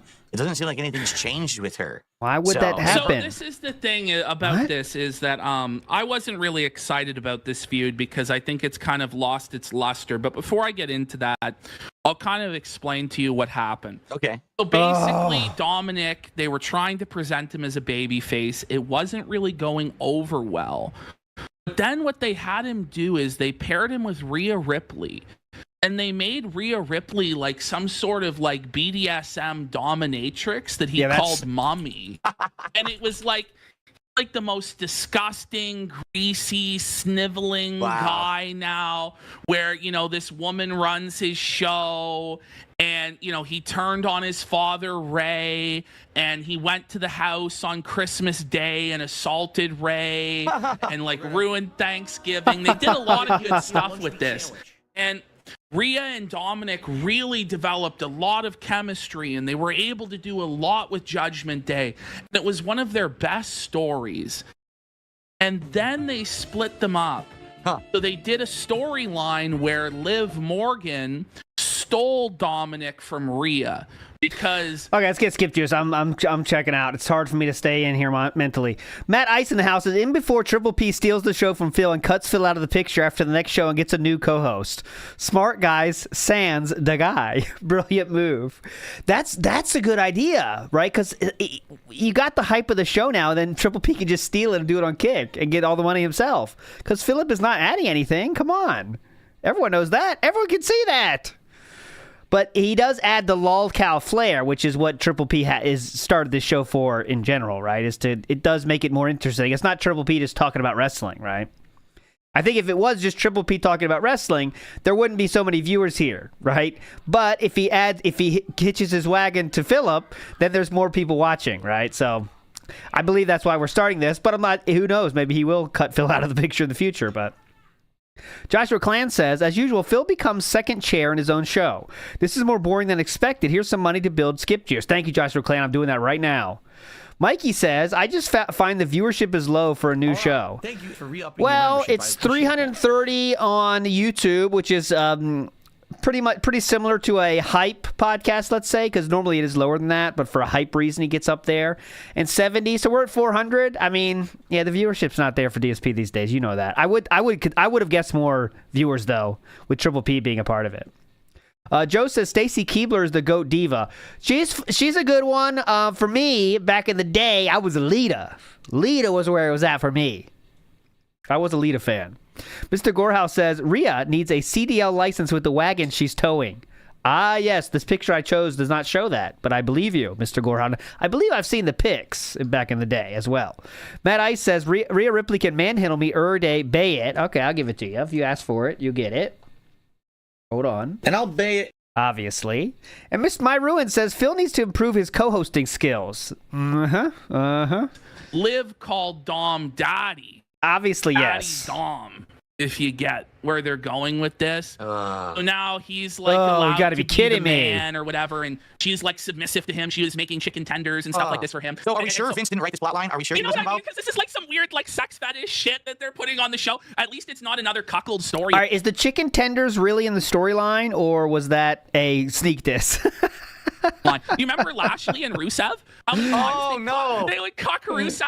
And you thought that was all like Vince's idea to have Lashley cuckold him? Wow. Then Rusev goes to AEW and he does a cuckold story. Oh, it's real. Okay. He did it again. Right. I swear to God, 3 different times they made this guy a cuckold. It's like, at a certain point, is it you that wants this or what's going on? But this is one of their more risque or cutting edge. Notice like there was like a real homoerotic moment, like a lesbianic moment in this match at the finish. Yeah. Did you pick up on that, Phil? A little bit. It seems like a lot. Yeah. Hold on. Did you pick up on that, Phil? What do you think about that? What do you think about that, Phil? At the finish. Yeah. Did you pick up on that, Phil? A little bit. Where It seems she's- like a lot of She's these. like holding her, and it looks like she's about to kiss her before Yeah. she delivers the finisher. Yeah. Yeah. The weird thing about it Philip? was, like, I'd never seen Liv wrestle at that level because I had. Philip, answer the question, sir. The weird thing about it was, like, I'd never seen Liv wrestle at that level because Liv wasn't getting a lot Answer of attention the 5-6 years ago. She question. was just like relatively new on the mainstream shows. But Rhea seems like she was the same moves, the same Answer the question. tied, the same setups. So it was kind of like one half of the match I totally already knew because I'd seen her in NXT and everything, and then coming onto the main show. And the other half was like totally different. I don't know how credible a match like this is. The question was, did you pick up on the lesbianic moment? Honestly, I mean, can we be honest? Liv is like half the size of Rhea, and it's like, how could you say that she's gonna even stand a chance against her? Philip, you know it's not real, right? You know it's not real, right? You know the size of the people doesn't really matter. Rhea, and it's like, how could you say that she's gonna even stand a chance against her if it was a fair match? You know what I mean? Like. Well, Phil, which did you find sexier? Are you more Yes. into Rhea? Or Yes. Are you more into Liv, Phil? That's a good question. That could divide us all here. There's 2 different types there. Gee, should I delve into that? No, I mean, to me, I don't even think that way when I watch these matches anymore. This is Oh, what a cuck boy. the Attitude Era with freaking Cuck Trish Stratus and everything boy. back in the day, you know. Rhea has a huge ass, and it's fucking tight. And it's a toned, sexy ass there on Rhea Ripley, Phil. Yeah, Phil. But Liv's tits- Are you actually interested in women or not? Because Sir, like, they're a bit lacking. Did you notice that? Liv seems to be like, you know, she needs to put on a cup size or something Well, for honestly, me to... I mean, this is an honest thing to bring up. Back in the day, again, when wrestling was prominent in the 2000s, the Attitude Era. this is an honest thing to bring up. We've all been honest up to this point, Phil. Go ahead. This is an honest thing to bring up. Back in the day, again, when wrestling was prominent in the 2000s, the Attitude Era, it's like they required that. Did they not? Like, that was a prerequisite to be a diva or one of the wrestlers, is you had to have big boobs and a big ass. It's just one or the other. It had to happen. You had exceptions like Stacy Keibler, but again, even then, it was the legs or whatever, right? But now... Oh, Stacy Keibler shout out. His legs, that ass, Right. Phil. And of course, Jerry Lawler going crazy, puppies and everything. And now it's completely flipped. It's a different era. You know, it's a Now different it's generation. supposed to be, we're supposed to take women wrestling seriously. Let's be real. They're eye candy. They're sex options. Phil's so uncomfortable. Phil, come on, Phil. What do you think of the tattoo? Yeah, keep asking it. That's it, Triple P. Keep asking. Don't let him off the fucking hook. On Rhea. Have you seen her without the tattoos from before? Oh, I did. I seen her like pre. What's when she your was, you know, take? just in training and all of that versus all. So, over. what do you think? Listen, I'm the kind of guy. I don't mind tattoos, but I think there's a level when it's a little gets too excessive, and it's getting to the point now where it's like, you're just doing it to be a talking point at this point. It's kind of like there's no limit for me. Randy Orton when he started getting the tattoos, and all of a sudden he goes crazy. His whole body is tattoos again. You're talking. Why are you bringing up men into this, sir? He was asking your opinion of a female's tattoos. Now where it's like you're just doing it to be a talking point at this point. It's kind of Philip? like Randy Orton when he started getting the tattoos, and all of a sudden he goes. Philip, why we bring Randy Orton into this? We're asking about a chick's tattoos, and you bring in Randy fucking Orton. Holy shit, man. Crazy, his whole body is tattoos again. It's not just about women, it's about just tattoos in general. Hey, you think this girl is hot? Imagine this, you're at the bar, and there's a hot girl walks by, and you ask your friend, hey, do you think she's hot? I mean, yeah, I think there's a point where she is hot, but Randy Orton... And all of a sudden, to be a talking point at this point. It's kind of like Randy Orton when he started getting the tattoo. Randy Orton out of nowhere. What move did he hit? The RKO out of nowhere. All over. Listen, I'm the kind of guy, yeah. I don't mind tattoos, but I think there's a level when it's a little gets too excessive, and it's getting to the point now where it's like you're just doing it to be a talking point at this point. It's kind of like Randy Orton when he started getting the tattoos, and all of a sudden he goes crazy. His whole body is tattoos again. It's not just about women; it's about just tattoos in general. I think you get too crazy with it, and I do feel like, to the point where, yeah, she's going a little too far, and I don't really care for them. So what about ladies that don't have Triple P's face right there says it all? He is trying to go dig into this deeper. So that means that you like girls that aren't tattooed more than Philip, is my next question. She was a cutie before all those tattoos, although she's still fit. What a woman, as Vince would say there. What would you, okay. And then we had the finish, Rio. Fuck, you heard it there. Triple P was trying to find a question to ask there for the follow-up, and it kind of was to the point where we went too far. He was trying for a second, and then he dipped out. He aborted. What would you, woman? What would you? He said, what would you? And then he kind of, all right, maybe he went too far. As Vince would say there. What would you, okay. And then we had the finish, Rhea won. They teased Rhea and Dominic reuniting, and then Rhea kicked him in the nuts. Right. Hopefully this storyline is over. I felt like it extended on way too long. I feel like Rhea without Dominic, as you said, she feels like she's reverted back to that character she was before. Yeah. I feel like she really needed Dominic, and Dominic, at the time when they were together, she was getting all the credit, or I felt like most of the credit for that working. But now we see, I think, that it was Dominic who was the real MVP of getting the heat on that storyline. Yeah. And I feel like she's kind of just spinning her tires. You saw that? Super Scuffer. He gave him the move on signal. They gave her the title. And I think what's going to happen is they're going to have her feud with Charlotte Flair again. Oh. Because Charlotte's coming back soon. And she's probably going to lose to Charlotte. And then I really don't know what the fuck they're going to do with Rhea Ripley. Liv stole her boyfriend, stole her thunder. Rhea has the title, but the title doesn't mean shit. Yeah. I think that Liv definitely. and Dominic in that Judgment Day storyline is far hotter and is going to be much bigger for the company going forward. Then we had a bizarre moment, right, Phil, where Rhea comes up the ramp. Oh. And then the Undertaker's gong hits. Like, what? And it's the badass Undertaker coming out. And by the way, they played his American Badass theme, which I was shocked that they used the Kid Rock American Badass theme when he came out.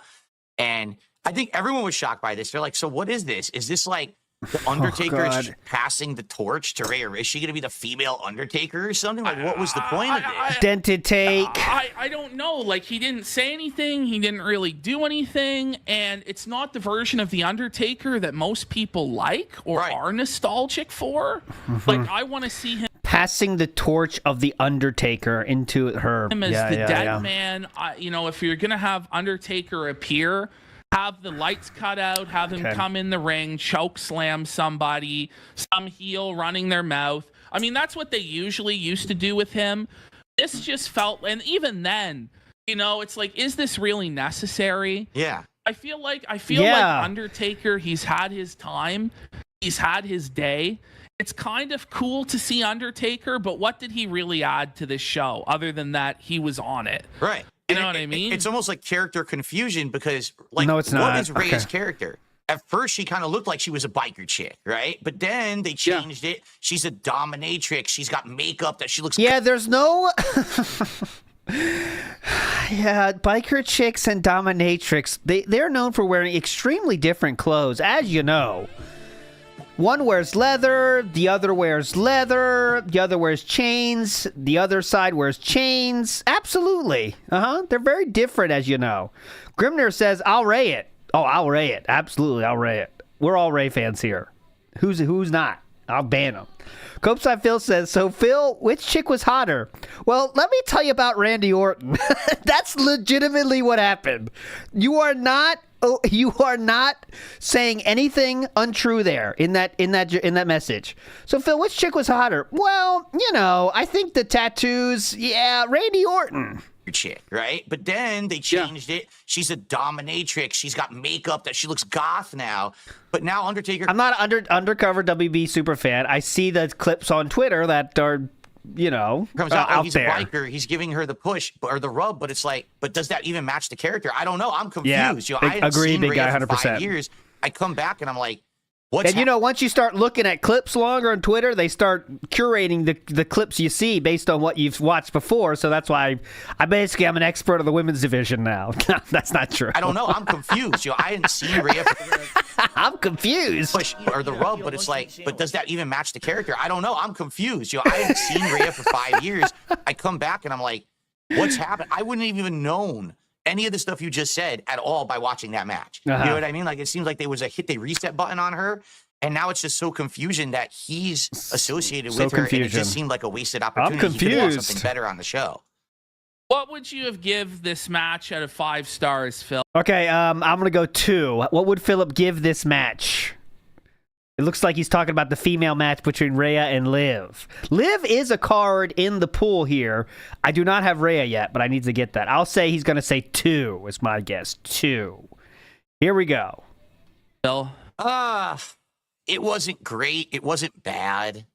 At least it had a definitive ending. There was a title change that adds a little bit of hype to it. I'd probably give it like a 2 3/4, 2.75. Fuck off. Out of 5. I'm honestly giving it 2.5 stars. I thought it Fuck was average. off. That's never been said in the history of DSP Tries It. We can't say those numbers. Just a plain match. Didn't really get into it. I kind of believed that Rhea was going to win the whole time. I did like one thing I wrote down that I forgot to mention. I did like the statistics they showed. Big shout outs to Yavana Rio. Says Rhea's character is alive, of age, non-related, consenting goth girl. That's a shout out to Cobra there. Jay Wuso has a very good joke here. I want to shout it out. It says DSP with the R-gay-O from out of nowhere. My God, that's the R-gay-O. Holy shit. Oh my God.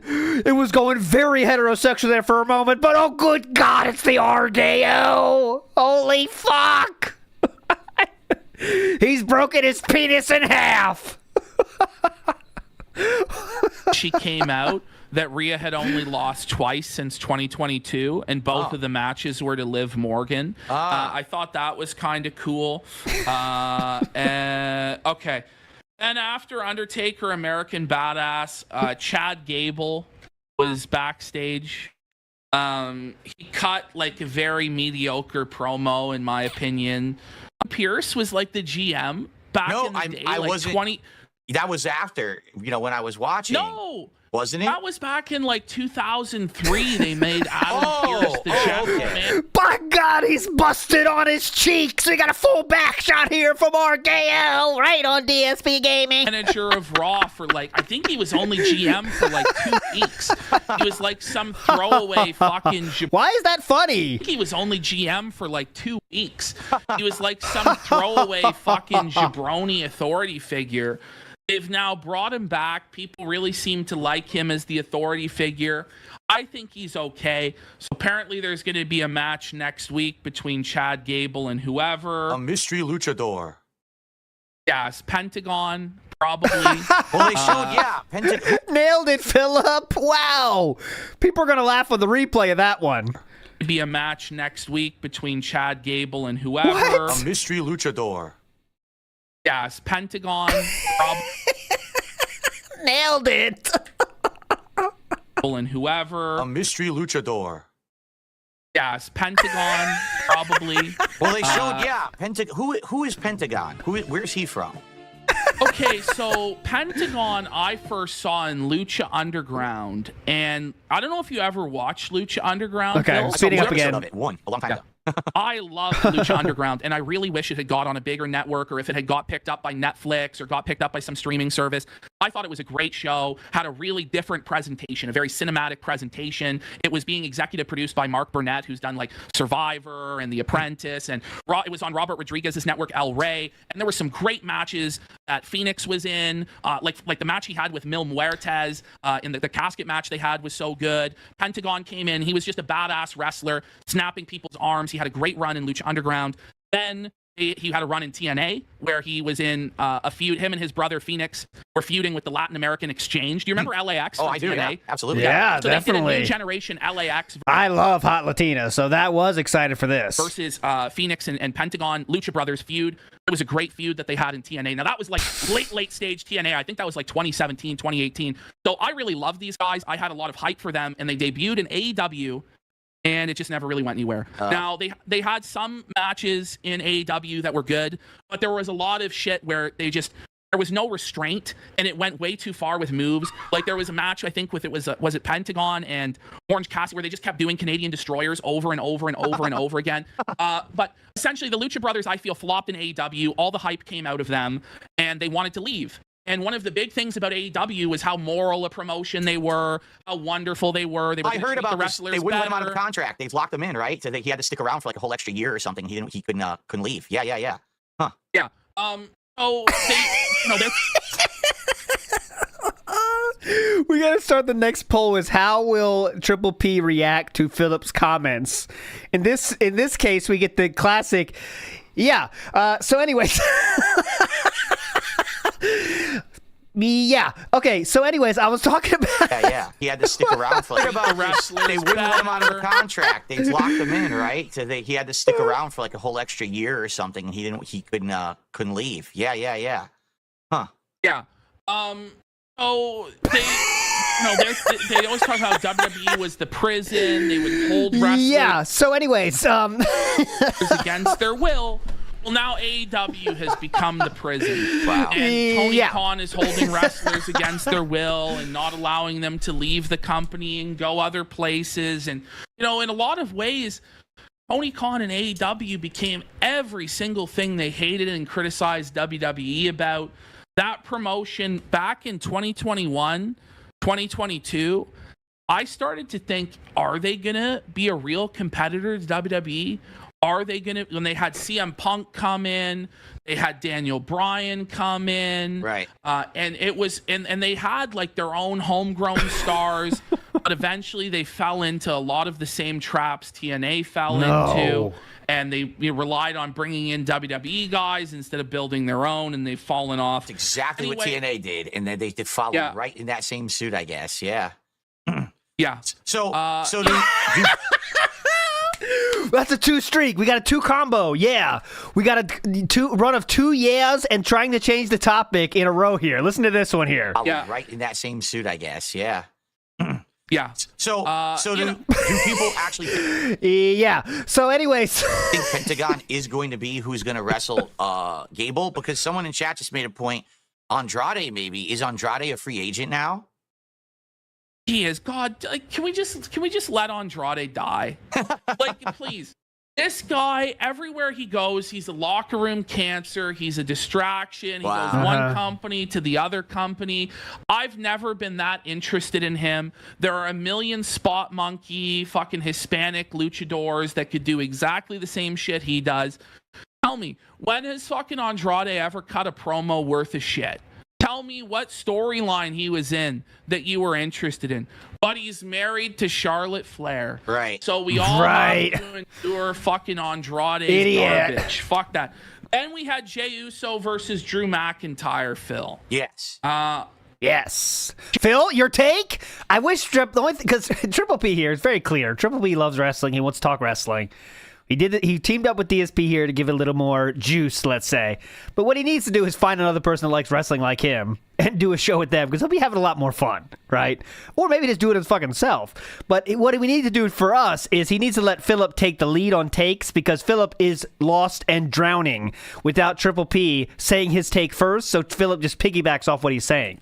So please, Triple P, ask Philip his take first. Jey Uso versus Drew McIntyre, Phil. Yes. Jey Uso comes out with Travis Scott. God damn it. That's something we didn't mention.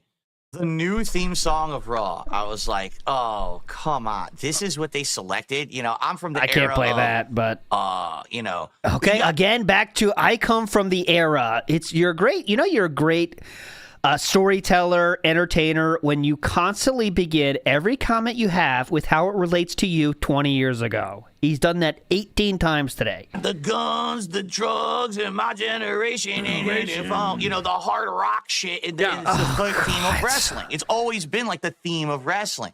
And now there's this movement to turn wrestling into like everything has to be this hip hop music. Now listen, I'm not here to crap on hip hop music or whatever, but I hate. But I really hate it. I hate those kind of people, if you know what I'm saying, Triple P. I don't want to say it, but...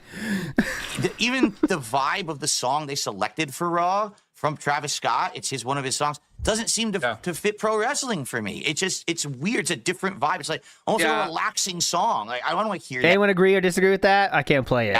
When people are about to beat the shit out of each other in a ring. Yeah, it's very bizarre. Get me hyped up like old Raw intros used to do. I'm not really a Travis Scott guy. I understand it's a new generation. They want to appeal to the youth. Travis Scott is a huge superstar. Him being on the show was a big get for WWE, big get for Netflix, huge for Jey Uso. But this is my thing. I don't buy into Jey Uso. First of all, I can't even really tell Jey and Jimmy Uso apart. I always thought that they were very mediocre and very mid. And the final nail in the coffin for me on the Usos was their WrestleMania match against each other at WrestleMania 40. This match was the drizzling fucking shits. Everybody fucking knows it. It's cemented to me that these guys will never be main event players. They're not serious players. I think the push that Jimmy and Jay get is completely nepotistic. Has to do with, and we all know this, has to do with that they're family with The Rock and Roman Reigns. There we go. And so Two Gen Z family rep takes care of garbage. each other. And this win for fucking Jey Uso is completely nepotistic. Drew McIntyre has put in the fucking work. Drew McIntyre, when he first left WWE, he was a jabron. Yep. He was three-man band. He was not even good enough for them. Okay, that's the ignore option. Yep. He was three-man band. He was not even good enough for. That was the Leanna ignore option to choose on your bingo cards. Yep. Three-man band. He was not even good enough for the mid card. Couldn't cut a fucking three-man band promo to save his life. His physique was lacking. It was mediocre at best. I gotta get those ready. Next time I have like a Friday with Snoot's here, I'll just randomly have Phil's little takes in the middle there, like three-man band, and just play him after Snoot says a joke, and then just pretend nothing happened. Three-man band, then nothing. Back, huge jacked physique. I've met Drew McIntyre. It's a new luchador, or whatever the fuck he said earlier. Person. He is probably the biggest guy I've ever fucking met. He is fucking he's huge. Get some of those laughs too. Huge, man. And I'm a big fucking guy, big fat guy. But he made me feel small to be in his fucking presence. I think he does have a larger than life presence. This new character they've given him, I really like. Yeah, that one. I like that mysterious luchador shoot promo that he cut a couple weeks ago on that wrestling podcast, where he was like, "When I was out, not one person gave me a call. Wrestling fans are fickle and they forget you immediately, and there's always a new guy." And it felt really real, and it felt really raw, and it felt really strong. And this guy just always gets the fucking shaft. So, he always gets the shit end of the stick. In line with that, I have a question for you, because you have been watching wrestling this whole time when I wasn't. This doesn't count. We can't bet on this because he's asking a question. So the COVID era was when Drew won the title, and he kind of carried it throughout that COVID era. Do you feel that Drew definitely got screwed being champion at that time, because a lot of people say if he had just been champion any other time, he would have been known as like a great champion. But instead, it's an empty arena champion. So how can you get behind that? And I feel like that was done on purpose. I feel like he was given that shit bag just to sabotage him. That's how I feel.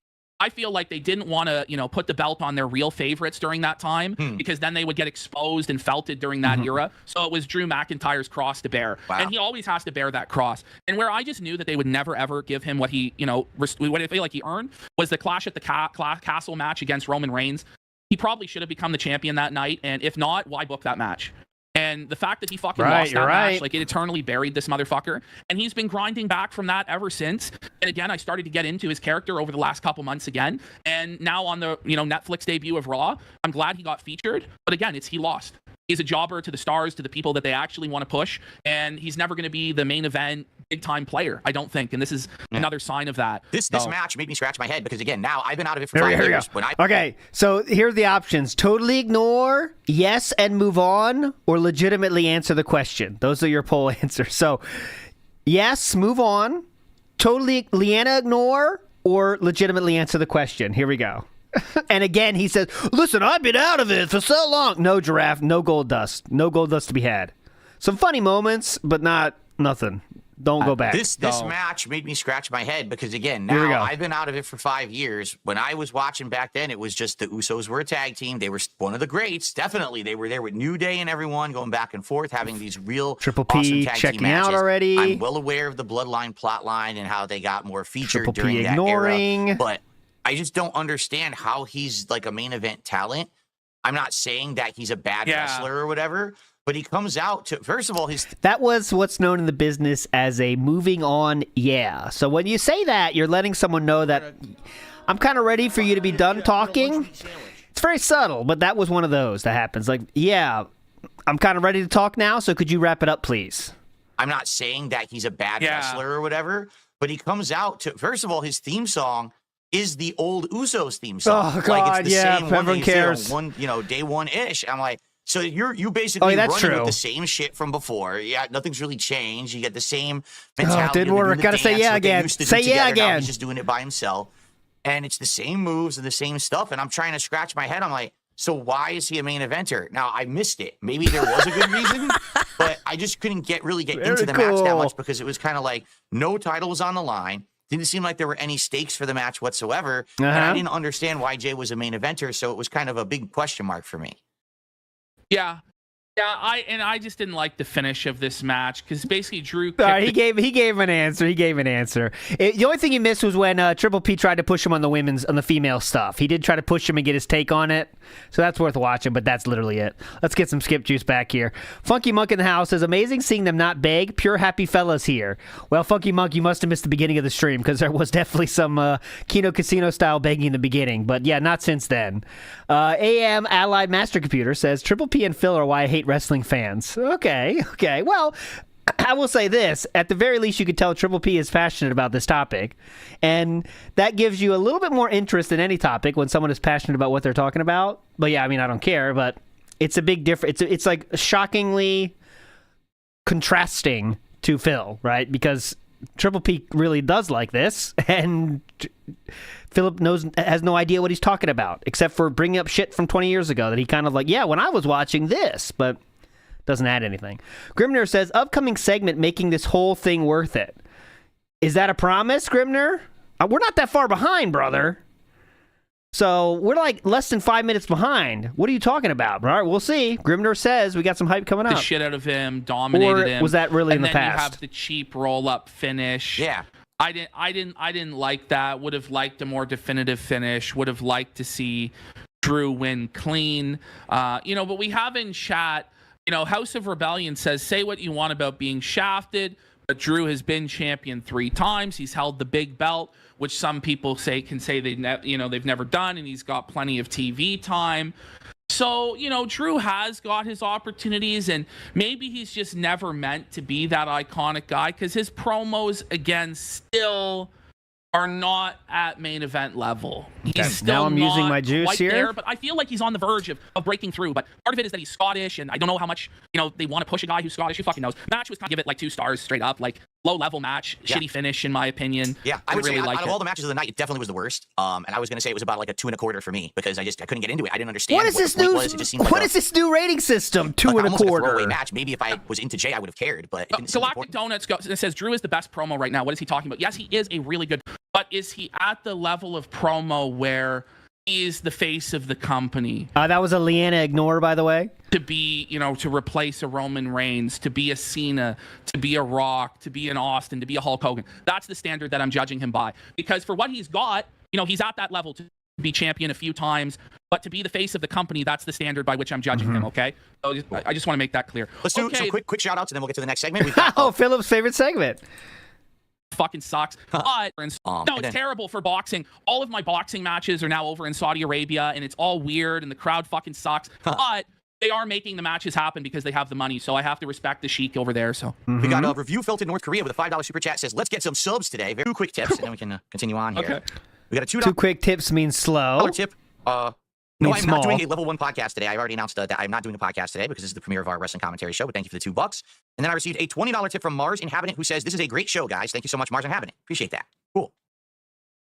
Okay. We're good. Okay, we talked about Travis Scott came out smoking a blunt, which was a sign that they're going to have more creative freedom, that sort of stuff. Then we had a Gunther promo package.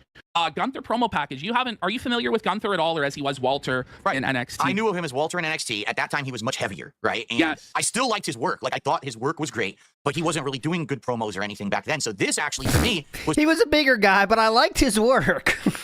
Christian C says, this is the most dented show ever. Triple P is dented too. There we go, Christian C. My first introduction to the Thank you. Gunther character and who he is now, and I actually liked it. I thought that it was pretty well done. I think that I was shocked. I thought he was going to have like Thank a you, bad Ryan accent, Maces. not, like choppy English. But that's why I thought he's it was doing pretty that. good. Then, and I've heard that he's done great. In the last 5 years, had some really amazing matches. He's the champion now, so this will be interesting to start following. His modern character now. I think he's the best performer they have. Wow. I really do. He's the absolute best wrestler in ring. I love his character, how he carries himself, how he conducts himself. His booking has been really, really good. The only thing I wish with Gunther is they kept that same Imperium theme from back during his old presentation. I really like that, and I don't like his new music as much. But, that's kind of nitpicking. He's really put in the work to really get that physique to where it needs to be, and they're really entrusting him. And I don't know what his program is going to be at WrestleMania. Some people have said it's going to be CM Punk. Some people have said it's going to be Seth Rollins. We're at an interesting point here on the road to Royal Rumble and road to WrestleMania where all of this stuff is going to start coming together. We had a WWE Mayhem mobile game ad. Hey! Playing Mobile Mayhem, Phil. No, I am not. One crappy mobile. I'm not counting that. Going to be playing Mobile Mayhem, Phil. I don't count that as a sneak diss. That is a direct diss. I'm not. One crappy mobile game is enough for WWE for me. So okay, Phil, let's just settle this once and for all. Phil, this could be good. Okay. You are down from the rafters, right? I was. I'm not anymore. Philip? But Phil, you are down from the rafters. Yes. I am. Yes. You are still down from the rafters. You are. No, I sold the account. I really did. No, you didn't. Phil, there's no... First of all, here's what I'll just say, Phil. Phil, just please confess. Don't make me do this. Just say you're down from the rafters. Yes, please. I was, but I'm not. I really did sell the account. We'll have to do this every week. We'll do a segment every week. Okay. You'll try to change the subject? Selling the account is against the terms of service from Scopely, so why isn't it banned? That's a good question, but there are other accounts that also have been sold that are not banned. Like I said, how I learned that you could sell an account was that someone else who was in a high-profile faction had done exactly the same thing. This person had announced that they were retiring, right? They had made this big public thing. They even had a video on YouTube. Oh, I'm retiring from Champions. And then the account is still active. And it's still being used. Everyone's like, what? How is it still being played with? Because they sold. Don't let it filibuster you. I think what it is with these whale accounts, they allow. But I believe that anybody else could get away with it other than you. Because surely the detractors would be reporting it and it would be a violation of TOS and they ban it. Yeah. I don't know. I like I said, my hands are washed of it. I got rid of it. I don't know anything about it. Philip. And then, Phil, there's there's listings. So every place where these accounts are sold, there's no listing for Down from the Rafters. Yes. Phil. Yeah, that's correct, because I did it behind the scenes. You can't do that behind the scenes, Philip. Oh, come on, Phil. Yeah. Phil. Philip? God damn it, Phil. We've come so close, and yet we're so far. Yes. We've come so close, and yet we're so far, Phil. Listen. No one cares. Listen, everybody that gives you money knows. Yes. Listen, there's something Good. interesting. Oh, fuck. I wish you let him talk there. About this, okay? All right? When I was talking to... Get ready for 20 minutes here, and so hopefully you move past this fucking subject. Mike Clone, about the possibility of doing a documentary, okay? He said, one of the most interesting things about you is this mythos about this stupid mobile game, right? He says, it's just this mysterious thing. Everyone is always talking about it. It doesn't matter, but if we do this documentary, we have to have it. We have to talk about it. He wanted to do a big segment about it with revealing stuff and stuff like that. But the thing is, there's a mythos, right? And to keep the mythos going is better than to just be like, oh, You know what? That's actually the best answer you could possibly have given, Phil, and I'm going to accept that answer because, the mystique of where is the money going? We know now, Phil. Like, fuck. I don't know. It's like, listen, everybody knows. You know, I know. The dent tractors. Oh, the fans know. Nobody really cares, I don't think. But no one gives a shit. No one ever really did. That's yes, they did, though. Triple P, push back on this, please. It was always the bullshit of what's the one drama thing they keep bringing up, and that was it, you know? It was a real thing, though, Philip. It's the thing they're going to always hang on to. It's just another thing to whip you through the streets about and fucking rag on you about forever, but I don't know. I think you should just say that it's you and that you still spend thousands of dollars on it, but that's just me. What else do we got here? Okay, The Rock was backstage. Okay, that was a good segment. The Grimner, you're right. That was a good segment. I wish there was a little more pushback there at the end, but it was still a good segment. TJ Gamebucks in the house. As fun fact, Scopely has told me that they cannot close the account down because there's no proof of any transaction. Big ups, TJ Gamebox, for that lore right there. And Triple P is right. If it was a normal account, you might be able to sneak it, sell it, and no one will fucking know, and Scopely doesn't give a shit, because you're a whale. However, when it's DSP, you know how many fucking reports they probably got about that account? He was shaking hands. He was showing... And then he says that bullshit, by the way, of, it was behind the scenes. What, you met him in the back alley? What? Yeah, meet me on the corner of 1st and Willow Street. Be discreet. I'll see you by the second lamp, the second street light after the trash cans. Meet you right under there. I'll be wearing a trench coat. His tequila, and then it was interesting. They announced that The Rock is going to be on NXT this week. Did you catch that, Phil? Very briefly, and then they moved on. So I didn't even think about it until again I didn't even take a note on that. But you're right. I caught that. Yeah. And then what I noticed is they showed that tickets were going to be available. And so they're like, their tickets are still available. So it's going to sell out. Now it will, right? They're going to jack the ticket prices through the fucking roof for that because Rock's going to be there. But that's really cool. And that's a sign that Rock is probably going to be around pretty regularly during this road to WrestleMania season, right? Yeah. Which is exciting stuff. That's right. Eric in chat just said because his daughter's in NXT right now, right? So that makes sense that maybe he'll have an involvement or something there, perhaps. Yeah. Then we learned... That was a good one. That was a good one. This is a Leanna make noise, but don't acknowledge your comment in any way. Involvement or something there, perhaps. Then we learned there's going to be a women's intercontinental title match next. Anyways. What do you think of this idea, Phil, of having multiple? Because there's going to be not only a women's IC title for Raw, but a women's US title for SmackDown. All right, get back to the women's stuff. What do you think? Like, I'm all for more titles if they would always treat the titles with respect and handle them well. The problem is with that U.S. title, infamously, they forget about it. Or it doesn't mean anything, and it gets brushed under the rug, and then there's a year or two and no one gives a shit about it. Sometimes they retire it, and then they just bring it back. Even the Intercontinental title has suffered from that from time to time, where there'll be crappy plot lines, no one cares. Then all of a sudden they'll have someone like The Miz or someone try to bring it back. It means something again, right? So I'm all for more titles, but I don't trust WWE to make it worth something But at the same time, Vince isn't in charge anymore, so maybe they'll do a better job. I don't know. Maybe. Yeah, maybe things will be different. One of the biggest problems with AEW is the sheer amount of titles that they have, to the point where the titles mean nothing.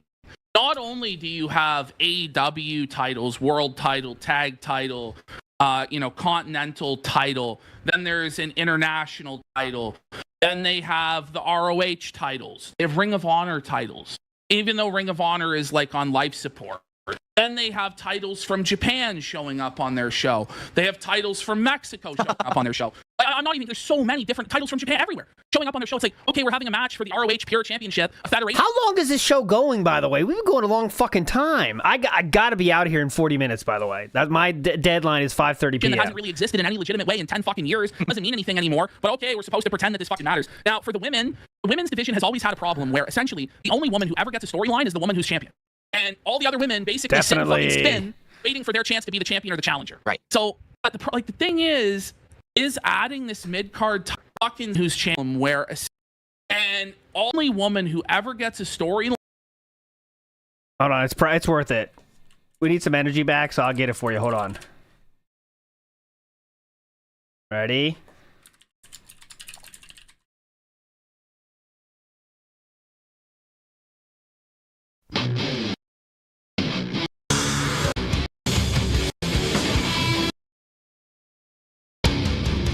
Line is the woman who's champion.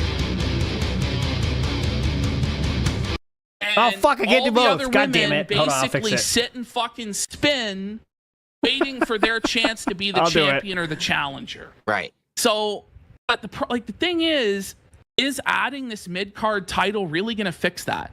Because they added women's tag team titles. There we go. There we go. It's worth it. You don't care what he's talking about anyway. The title showing up on. Even there's so many different titles from Japan everywhere showing up on their show. It's like, okay, more. The women's storyline didn't fucking spin, waiting for their chance to be the champ. Adding those. Last I checked, I don't even know if this is the case anymore, but I think Bianca Belair and Jade Cargill are the women's tag team champions. Okay.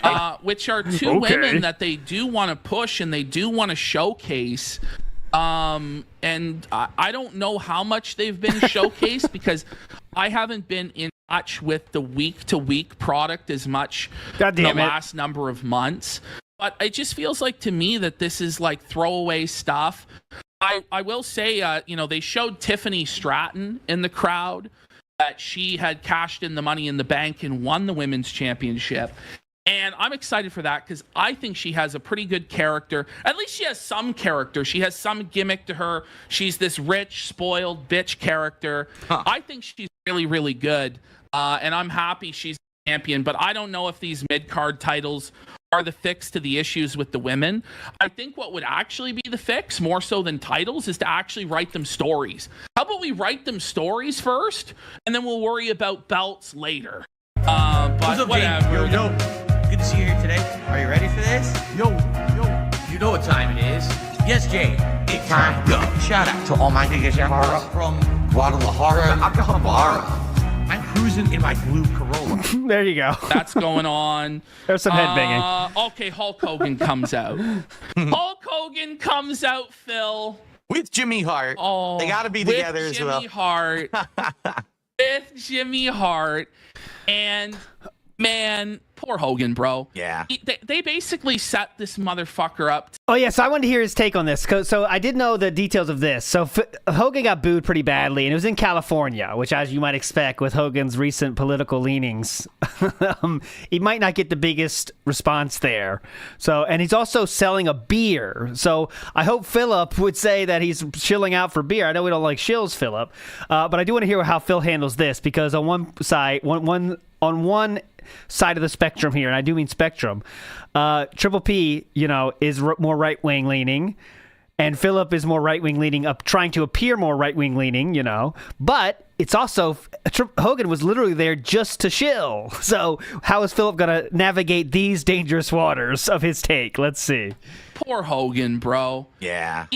They basically set this motherfucker up to fail when you think about it, because let's say that this show was in Knoxville or Texas, Probably. or in a Republican state, or in a Corpus Christi, Texas, or whatever the fuck, right? He would probably get cheered, and people would go along with it.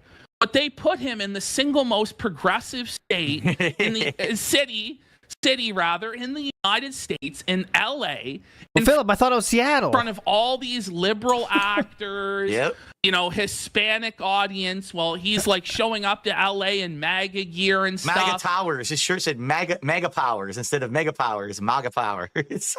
And they just That was an ignore again. Mega powers instead of mega powers. MAGA powers.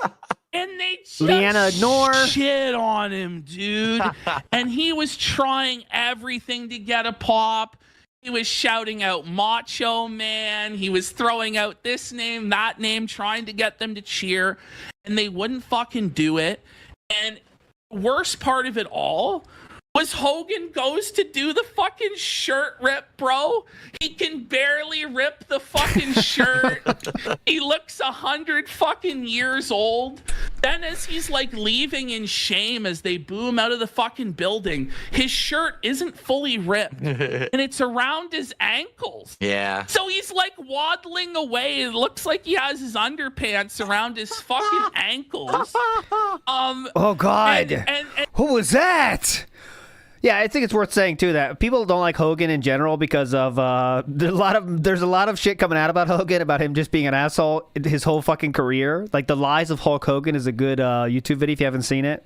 He's just an asshole people don't like for a lot of reasons, right? Because people cheered Undertaker, and he's also that definitely supporter of Trump outwardly. But yeah, anyways, what's this laugh right here? Underpants around his fucking ankles. What was that bird? And this is the thing is, if this is a regular thing where Hogan is getting booed and everybody hates Hogan, Hogan is a big sponsor of the show now. Yeah. They signed a multi-year deal with Hulk Hogan to promote his Real American Beer and have him on shows. So what are they going to do? If he's going to get booed everywhere. And the other thing is, it's not Attitude Era, so they're not even going to show people drinking the beer. It's not like Austin Era where he's chugging it every week. So I don't know. Very important point, Philip. They're going to promote this product on this supposed PG broadcast. They showed you how they will promote it on this show. Yes. And they're pointing out people are hypocrites because Undertaker had Donald Trump on with Kane. Yeah. And promoted Donald Trump's campaign and Make America Great Again and shilled for it, but they didn't boo him. Because people respect Undertaker a lot more than they respect Hulk Hogan because of Hulk Hogan's actions, regardless of politics. But all right. But they booed Hogan. Yeah. Now, Hogan did say the N-word, and you remember all that, where he didn't want Brooke having sex with an N-word. Yeah, that might have something to do with it, sir. N-word. Yep. And it would be okay if it was a basketball player and you need to have a rich N. And Hogan's had such like a sordid history and a sordid past. But it's funny how it goes, because like Triple H and Shawn Michaels, like they did so much degenerate, fucked up shit back in the day, drugs. Yeah. And I imagine that a lot of the conversations that the boys would have in the back, especially back then, they probably were all talking like that. There were probably racial slurs and hateful slurs, please say it. Derogatory stuff being brought up. But because Hogan got recorded on a phone call, everybody shits on him. And it was just a bad crowd to bring him out in front of in LA. And this was a real low point for the show and a real low point for Hogan's career. And when you think about what Hogan's done for wrestling. Hogan talk. I mean, Hogan, please let Philip talk, please.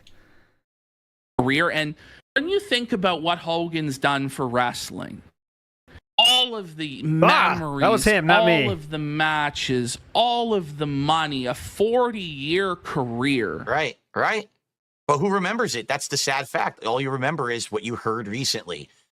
He's pro, MAGA, and remember when he said the N-word. No one remembers the classic stuff anymore. We should just forget about the N-word usage. He was a great wrestler. Tony T in the house is, it's not really politics because Undertaker likes the Orange Man as well. It's because of Hogan's constant use of the N-word and racism. Yeah, and also Undertaker just seems like a way more normal dude on the internet these days. Like, I remember seeing something where he was hanging out with Mankind, and Mankind's a big lefty, but he's saying, like, yeah, we're just friends, and politics don't have to choose who your friends are, man. And Hulk Hogan, whenever you see him, he's being an insane person mostly, right? So, I mean, it's a little different. In addition to using the N-word very liberally. And it's, again, separating the art from the artist, right? He did so much for pro wrestling back in the day, and people just can't seem to do that with him. So, and you're right, it brought the whole show down. It was kind of embarrassing. I remember when he used to come out and the crowd would get pumped and hyped and, will he have another match? Avery. Of course, he's never going to have another match, but, you even think about stuff like that. Now it's just like, why is he even here? At this point, just find another way to promote his beer because this is not working, obviously. Yeah, it was really sad to see him treated like that. I don't think he deserved to be treated like that. Because I can't say the same things I used to be able to say in the 1800s. We talk about like the race stuff.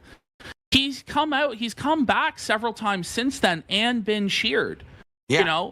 People have given him good reactions and ovations since that happened. I think it was just that it was the LA crowd. And, it's just tough. In the intro package at the very beginning, they were promoting Hogan and how he was a hero and all of this stuff.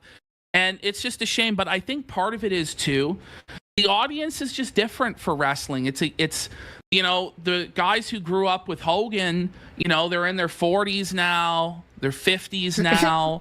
Are they going out to these wrestling matches? And also, the audience that was there, let's be real, this isn't a common wrestling audience. Right. These are people who are paying $2,000, $3,000, $5,000, $10,000 for tickets. Right. I don't know if this is representative of the actual broader wrestling audience. These are rich Hollywood liberals who wanted to virtue signal and get themselves over by shitting on a legend who, without him, there would be no WrestleMania. There would be no WWE. All right, please let Philip talk on the subject. WWE. There would be no wrestling in the form that we have it today at all if it wasn't for Hulk Hogan. But none of these people want to fucking admit that. And it comes to a point where it's like wrestling is a dirty fucking carny business.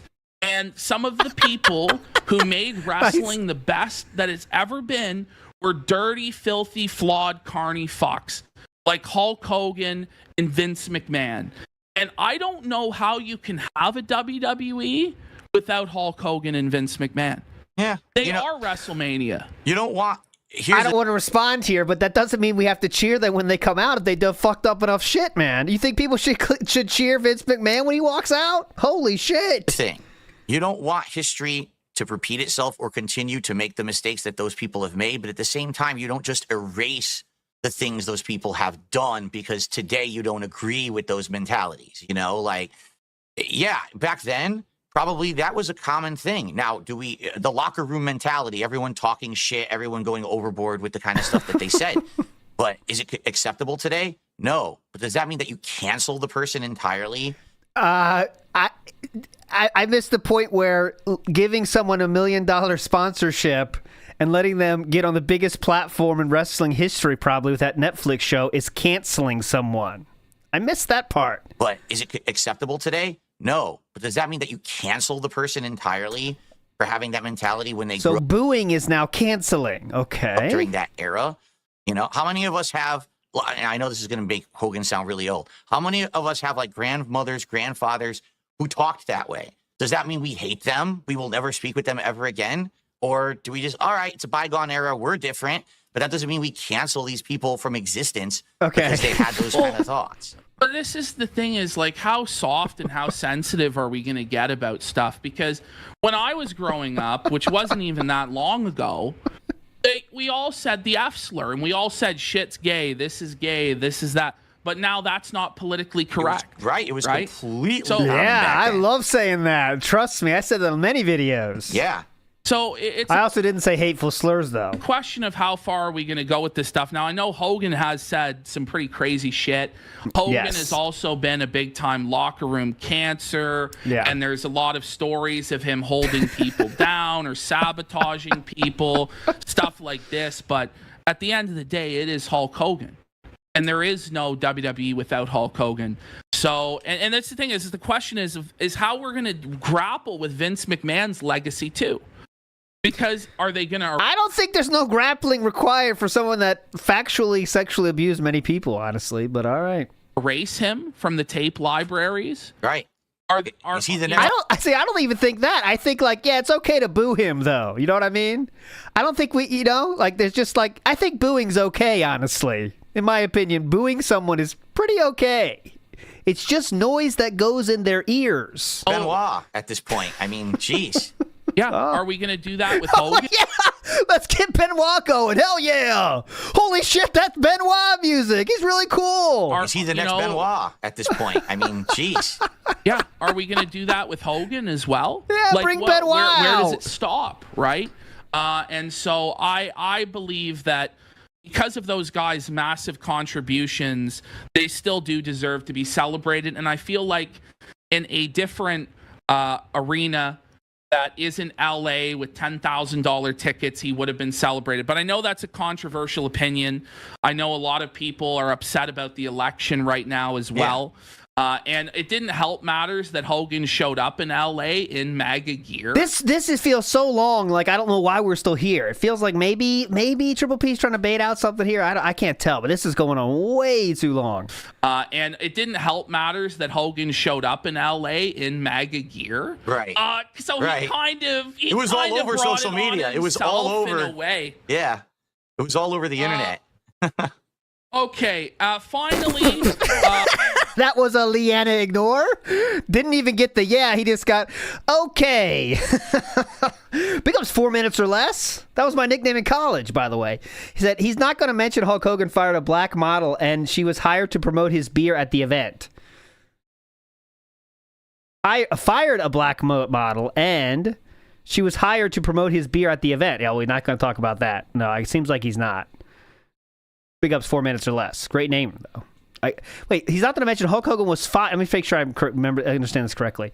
He's not going to mention Hulk Hogan was fired a black model and she was hired to promote his beer at the event. Oh, so he must have fired a black model, but then she was hired to promote the beer at the event? Is that what you mean? 4 minutes or less? I don't want to miss it. La Monica says, I love you, LT, but this show has been tough. Not your fault. This is a rough one. They're both so boring. DSP politics is better than this. Oh, trust me. No offense. No offense, brother, for anyone that's pulling the ripcord on this one. We are suffering through it together. It was all over the internet. She was hired and he fired her. Thank you so much for explaining that. I got you. Yeah. He found out she was black and fired her. Oh, yes. Well, we still got to cheer because he could do a hell of a leg drop. You know? Remember that? Okay. Finally, Seth Rollins versus CM finally, Punk. Please. What were your thoughts, Phil? We're 20 minutes behind now. I had watched a brief video that you had sent me to help build up the plot of this match because I had no idea what the feud was between these two guys. You know, back in the day when I was actively watching pro wrestling and doing this show, Smark Guys, a decade ago, you know, CM Punk was very prominent. This was during the pipe bomb era. So to see him now back in WWE is kind of shocking, you know, especially after all the things he's said and done over the last decade that was anti-WWE and the fact that they welcomed him back like this.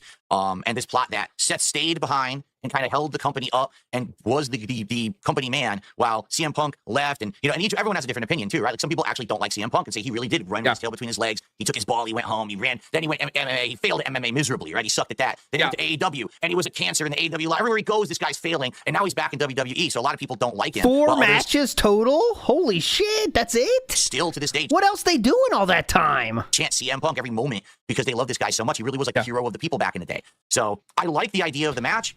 I think that the match was good. I think maybe it could have been a little better if they gave him a little more time, but I haven't seen CM Punk wrestle in a very long time. I think he still got it, albeit he moves a little bit slower now. He's a little older, but I think he still got the talent.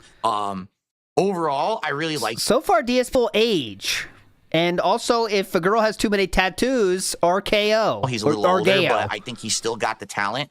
Overall, I really liked it. Don't know about the ending because the way that the match went, it was good back and forth, but then for a while there, Rollins was really beating the crap out of Punk. And then the ending was just so kind of abrupt, the way that they did it, where he was doing the superplex, was the Falcon Arrow, they call it, off the top turnbuckle. Yes. He does hit the first part of it, but then Punk reverses it into a GTS and then another GTS and then just wins. And it's kind of like, but you just got your ass beat for so long. I know. How did you manage to do that? You know, like... It just kind of feels a little bit... Oh my God. I see people are buffered. I'll wait. Listen to this fucking take. GTS and then another GTS and then just wins. but then Punk reverses it into a GTS and then another GTS and then just wins. And it's kind of like, but you just got your ass beat for so long. I know. How did you manage to do that? You know, like it just kind of feels a little Philip, you know it's not real, right? What? almost like that Super Cena-esque booking where just out of nowhere How could he do that? He got beat up the whole match. How did he pull off his finishing move at the end? overcomes the odds and wins, right? Right. I don't know. It was back and forth, right? This is a dude that grew up with Hulk Hogan. Like, you know, he was like, the dude would try to get a chokehold on him, and he would like start like shaking and convulsing for the crowd to cheer him on, and then would suddenly get energy to do the fucking moves. Like, come on. You had Seth hit Punk's finisher on Punk. Yes. Then you had Punk hit Seth's finisher Stomp. on the stomp, which for a while was banned. Right. And I was it wasn't confused allowed. because it was the curb stomp, and they said, "Oh, you can't do that anymore." But now he's allowed to do it, but it's not the curb stomp; it's just the stomp. It's the same move. So what? I don't get it. Then we had Seth. Okay, that was the and move on. Hit the pedigree on the announce table. Then he hit another pedigree on Punk. Punk kicked out. So he beat the shit out of him, you know? Like, it's like... he hit the buckle bomb, then he hit another stomp, and Punk still fucking kicked out. By the way, that buckle bomb move, I don't think should be done. It's a very dangerous move. I remember when Seth Rollins basically ended Sting's career with the buckle bomb in 2015. Yeah. Yep. And that match, I think the finish, I don't know if this is true or not, but I had heard that Sting was actually meant to go over in that match. Wow. And because Seth fucked him up so badly that, you know, Seth ended up having to win that match. Maybe he was booked to win initially, but that was a horrible fucking botch on that buckle bomb. I don't think it's necessary. And I didn't like to see CM Punk 2 is not, you know, a spring chicken anymore. And for him to be taking that buckle bomb, I think is... what'd you just mute there, Philip? Another burp?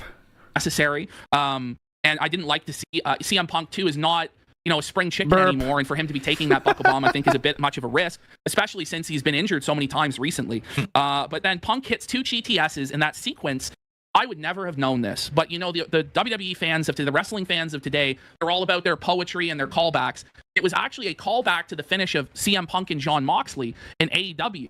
And their Shield brothers, it was exactly the same sequence where Punk hit that GTS on Moxley, and then he kind of collapsed into him and hit the GTS again. That's why it was like that, but I thought it was kind of a weird finish, but that's why they did that callback, and Punk's all about that. I thought it was a really good match. You know, I'm going to give it 4 stars out of 5. I think. What will Philip give that star? He's given it... Triple P just gave it 4 stars out of 5. What's your guess for Philip's take on this? I was going to say... Now he's going to say 4 1/4. Whatever the fuck he said. That, you know, it didn't really hit that next level of being a 5-star match or a 4.5-star match. Part of it is both of these guys have lost a step. I remember Seth Rollins back in 2015 was probably the best wrestler in the world in terms of his work rate. He was so athletic, he was so fast, he was so talented. And about 10 years on, he really has lost a step because he relied on that athleticism so much in ring. Right. Punk was never much of an athlete, so his style has aged better. And so when you look at Punk, he's still pretty much the same Punk in ring that he was 10 years ago. Very close. That being said, I really don't like Shoutouts. Seth Rollins. I feel like Seth Rollins is like a glorified spot monkey. I feel like his promos suck dick. His character sucks dick. I feel like his character peaked in 2015 when he was in the Authority. I feel like those were the best promos that he ever cut. I find his character really, really cringy. I find all of the stuff he did with Becky Lynch and his wife and the man and these weird fucking, I don't know how to say it, queer outfits that he would wear, so flamboyant. You know, I just didn't enjoy that. My take, he really wanted to be the modern HBK. Right? He wanted everything about it. He's the modern HBK. His ring style, his flamboyant outfits, everything about him. He hasn't reached that level. He's good. I respect the heck out of the guy, but he never really became the modern HBK. But he is the guy that the company leans on a lot. And that's where, you know, the whole complaint about, I was the company man and you left. You don't have the ability to leave. If you were good enough at anything else or popular enough to go elsewhere, make movies or be in the UFC or be the top guy in another promotion, you would do it. But you're not. You're Seth Rollins. You're not an icon. You're not a legend. Okay, You've let's never wrap it up, reached boys. the levels that Punk has reached. You never will reach the levels that Punk has reached. And that's why you're stuck in WWE and you'll never, ever be anything else. Now, with CM Punk, I also am really down on CM Punk these days too, because it's ruined. It's ruined because CM Punk, when he got over, he was huge. It was because he was against the company. He was against the status quo. Right. He was a rebel. He was, you know, badass. He was fighting against the man. And now he is the man. Right. Now he is a corporate, chill, sanitized, broken man who's there for a paycheck, who will do as he's told. You just don't believe in him anymore. That's exactly the first thing he said when he came to WWE was, I'm here for the paycheck. Like, that was his first promo. And it's like, so how do you back the guy who for a decade was supposed to be the rebel, when he comes back and outright that's the first plotline they gave him, it's kind of hard swallow. What? Comes back and outright that's the first plotline they gave him. It's kind of hard swallow. And then outright that's the first plotline they gave him. It's kind of That's what she said. It's kind of hard swallow.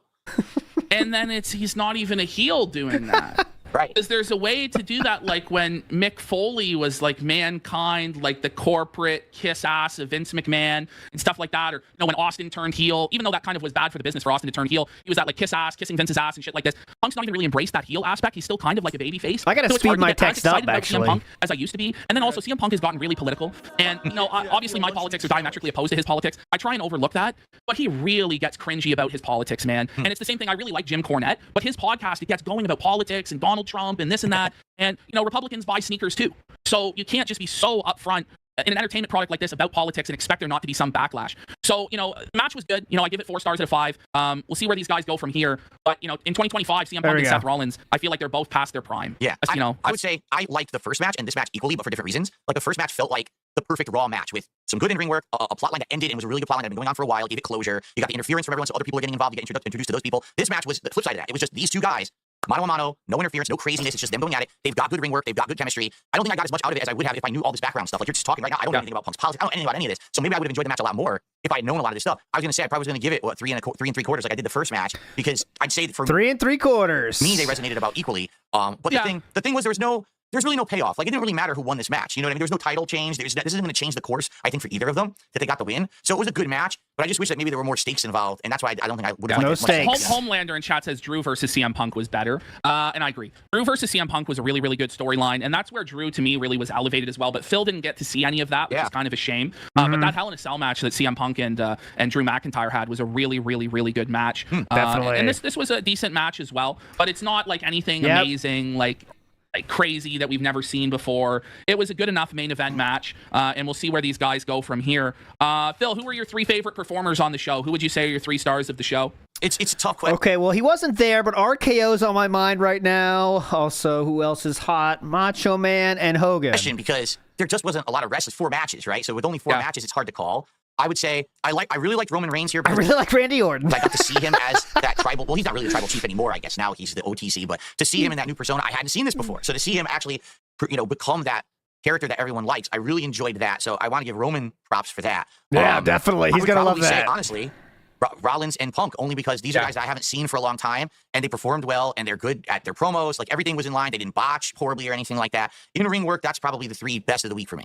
Yeah, I had CM Punk as the first star, best match of the night, and I think he was the best performer in the best match of the night, so I gave him first star. I had Roman Reigns as the second star of the show, second best performance of the night, second best match. Then I had Paul Heyman as the third star. Oh, sure. Oh, yeah, he's great. Oh, sure. I thought he really made that match as well. Oh, sure. And so, Jabroni of the week, I think it has to be Hogan. I think Hogan's the quab of the week. Cack, what a fucking bitch Hogan was. It's really embarrassing for Hogan. Booed out of the fucking building, embarrassed. T-shirt around his fucking ankles, trying to shill a beer. It was tough. Well, honorable mention goes to Undertaker because the appearance was so bizarre it made no sense. It was just so weird. What? Yeah. Okay. We finished with one of the best. Holy shit. Yeah. What can I talk about now? It was tough. Well, honorable mention goes to Undertaker because the appearance was so bizarre it made no sense. It was just so weird. Yeah. Okay. Final thoughts on the show. Yeah. Final thoughts. Show, and let's give it a ranking out of 10, Phil. Sure. You want to go? Yeah. So overall, first time I'm watching pro wrestling in about 5 years. Very impressed with the production values. Again, I thought this could have been a pay-per-view with what they did with it. You already said that part. I'm curious if they're going to hold this level of production every week because now it's on Netflix, or if this was just a one-off big, launch celebration. I liked that there were 4 matches that were given time. None of them were rushed or botched, and there was a title change. That's always a nice thing. I liked that there was some promo stuff, but it wasn't overbearing. They didn't go too much into comedy this week, which was good.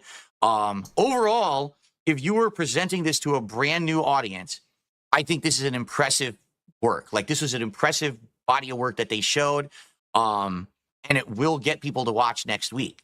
But The problem is, first impressions are everything, but what if they can't live up to this next week? What if next week the production value dips? Now you've got lesser matches, or the matches have why build up the hype too much, WB? Your problem, WB, was making it too good. Happy ending, the people might immediately, well, this isn't what I saw last week, so I don't know if I want to. This just shows how little he knows about just entertaining in general, right? Yeah, you don't want to make it too good, because then they might not come back the next time. What? Make it as good as possible, and then whoever comes back the next week comes back. Yeah. So for me, I really liked the show. So we're doing out of 10. 10. Yeah, let's do it at 10. Okay, I would say. Okay, how about out of 10? Out of 10, I'm going with a 6. I'm saying he's gonna say 6.5 to be dented. How many different scales do we need, by the way? I'm saying 6.5. This is 10, by the way. We got a lot of scales going on. We're all over the place today. I'll say 6.5. All right? I'm pushing it. I'm pushing the button. Go! Probably give it... Man, let's give it a 7.5 out of 10. Hey! As a first show. Okay. Ram, zam, ham! All right. I'm gonna give it a 9 out of 10. Wow. And I'm gonna, Wow. and I guess I'm grading it on the scale of what modern wrestling is. Okay. If I was to compare it, to some of the shows from the past that have happened, obviously I think it would fall. I wish you gave your opinion first, because my number would have been significantly higher, Triple P. But go ahead. Short of that. But in terms of what you could reasonably expect from the product today, what they have to work with, this is probably about as good and as stacked as an episode of Monday Night Raw could be. It lived up to all of my expectations and exceeded all of my expectations for what the show was. I think the presentation was really incredible. I think the way that they laid out the show and presented the stars to a new audience was really good. I like the appearances from all of the legends, the nostalgia from all of that. The matches delivered. It's not a perfect show, by any means, but like modern wrestling, it's hard for me to see them topping this. The problem is as you said, where do they go from here? Right. You're not going to have The Undertaker every week. You're not going to have The Rock every week and Hulk Hogan every week. And you're not going to have these big consequential matches like the Tribal Showdown. You're not going to have a CM Punk versus Seth Rollins in the main event every week. You're not going to have all of, it be so loaded with top-level talent. You're going to have the mid-card guys. You're going to have the job guys. And so it's going to be tough, when you come back next week and you're bringing in these job-level talents and stuff like this. And I really do also. 3 hours was good for this show because they had a lot. Right. But 3 hours every week, I don't. Not gonna happen. Like it. I feel like wrestling is best as a 2-hour presentation. Yes. Even a 1-hour presentation. When Lucha Underground was an hour, or even when TNA was an hour back in the day, it always left you wanting more. You would want to see more. 2 hours, you could still be left wanting more. But at 3 hours long, you've had enough. Right. And then it's like, then you're going to have another show a couple days later, SmackDown, NXT, pay-per-views, and it's just a lot. It's very exhausting to stay in line with all of that stuff, because the thing is, then you might miss a show, and the next show, what the hell just happened? Now everything's different. It is something that requires you to try to at least follow the generalities of all the plot lines. And maybe I'll say this. Maybe I would have actually liked this Raw even better if I had understood the plots. I was going into it cold, not really. Oh, there we go. Sorry, Triple P, for disagreeing with you with a few less points than you. Maybe I would have enjoyed it more if I knew the plot lines. Knowing that these were culminations of plot lines, and maybe I will enjoy the product more moving forward, understanding the plot. Sorry, but Triple P. Yeah, 3 hours. Even back in the day when they first made it 3 hours, it's too exhausting. There's too much that they try to wedge in. Yeah. And then the weird part watching TV, famously exhausting. About that is, even though it's 3 hours, they always seem to not have enough time to do the important stuff. Like some stuff gets rushed and other stuff gets too much time. They don't know how to balance 3 hours well. The 2-hour show was that sweet spot back in the day that I liked for Monday Night Raw. Okay. And I'm curious how they're going to fill this without making it feel too long moving forward. Yeah, definitely. Okay. So that's going to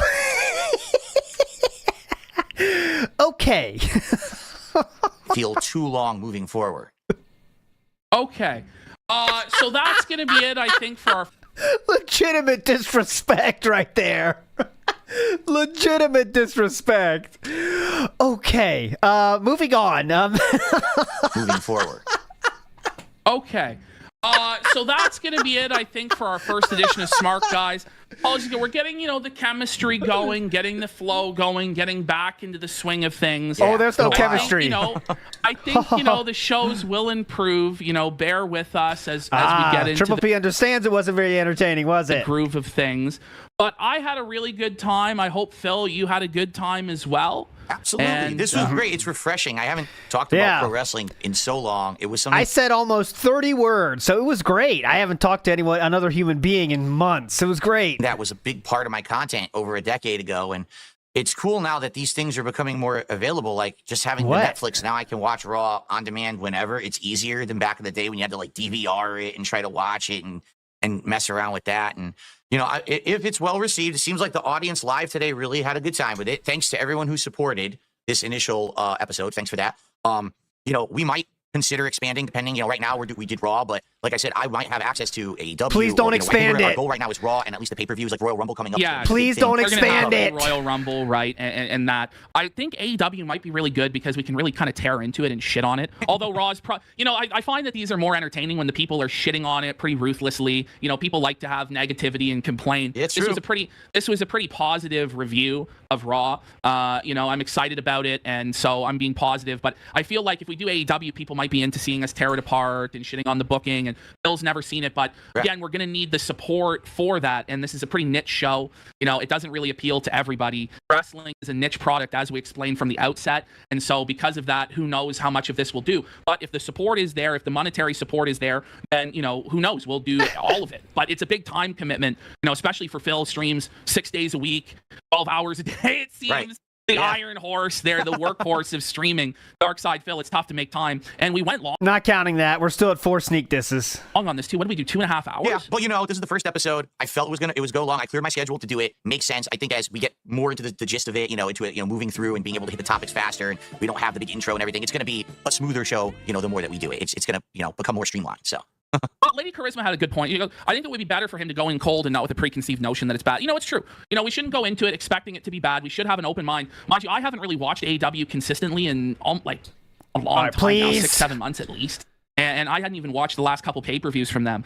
So maybe things have gotten better, but it seems to me it's pretty ice cold. Anyway, I guess that's it for Smark, guys. What are you doing gaming now, Bill, or what are you doing? I'm going to swap over to my setup and give it a few minutes here, guys, and I'll swap over to DSP gaming. I'll probably jump into some Indiana Jones or something. Didn't know how long it was going to go and today. I'm going to be on Kino Casino tonight. I think we're having Steve Cambion on, although apparently Ralph has died.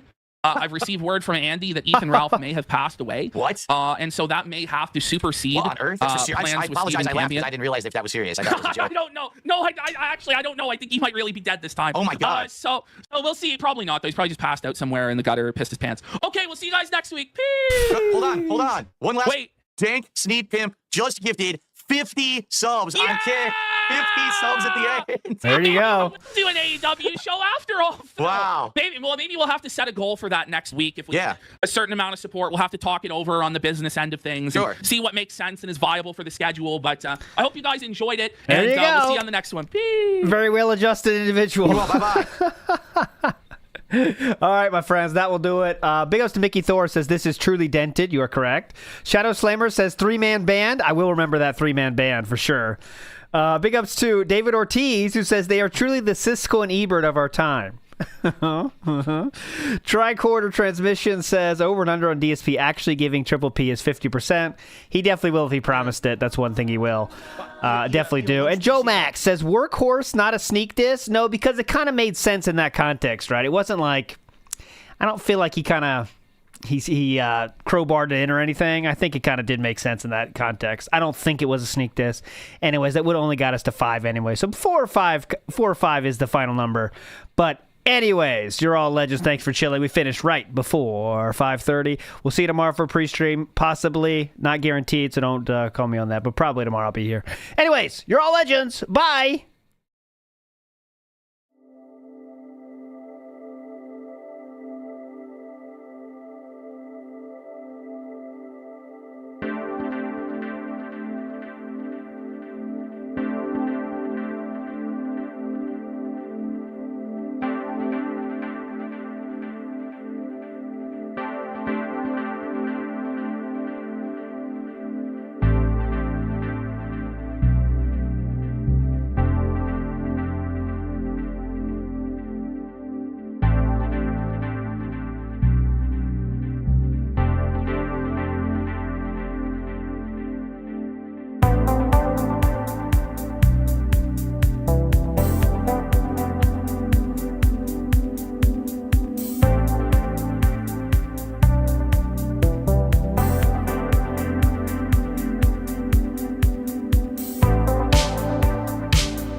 do, do, do.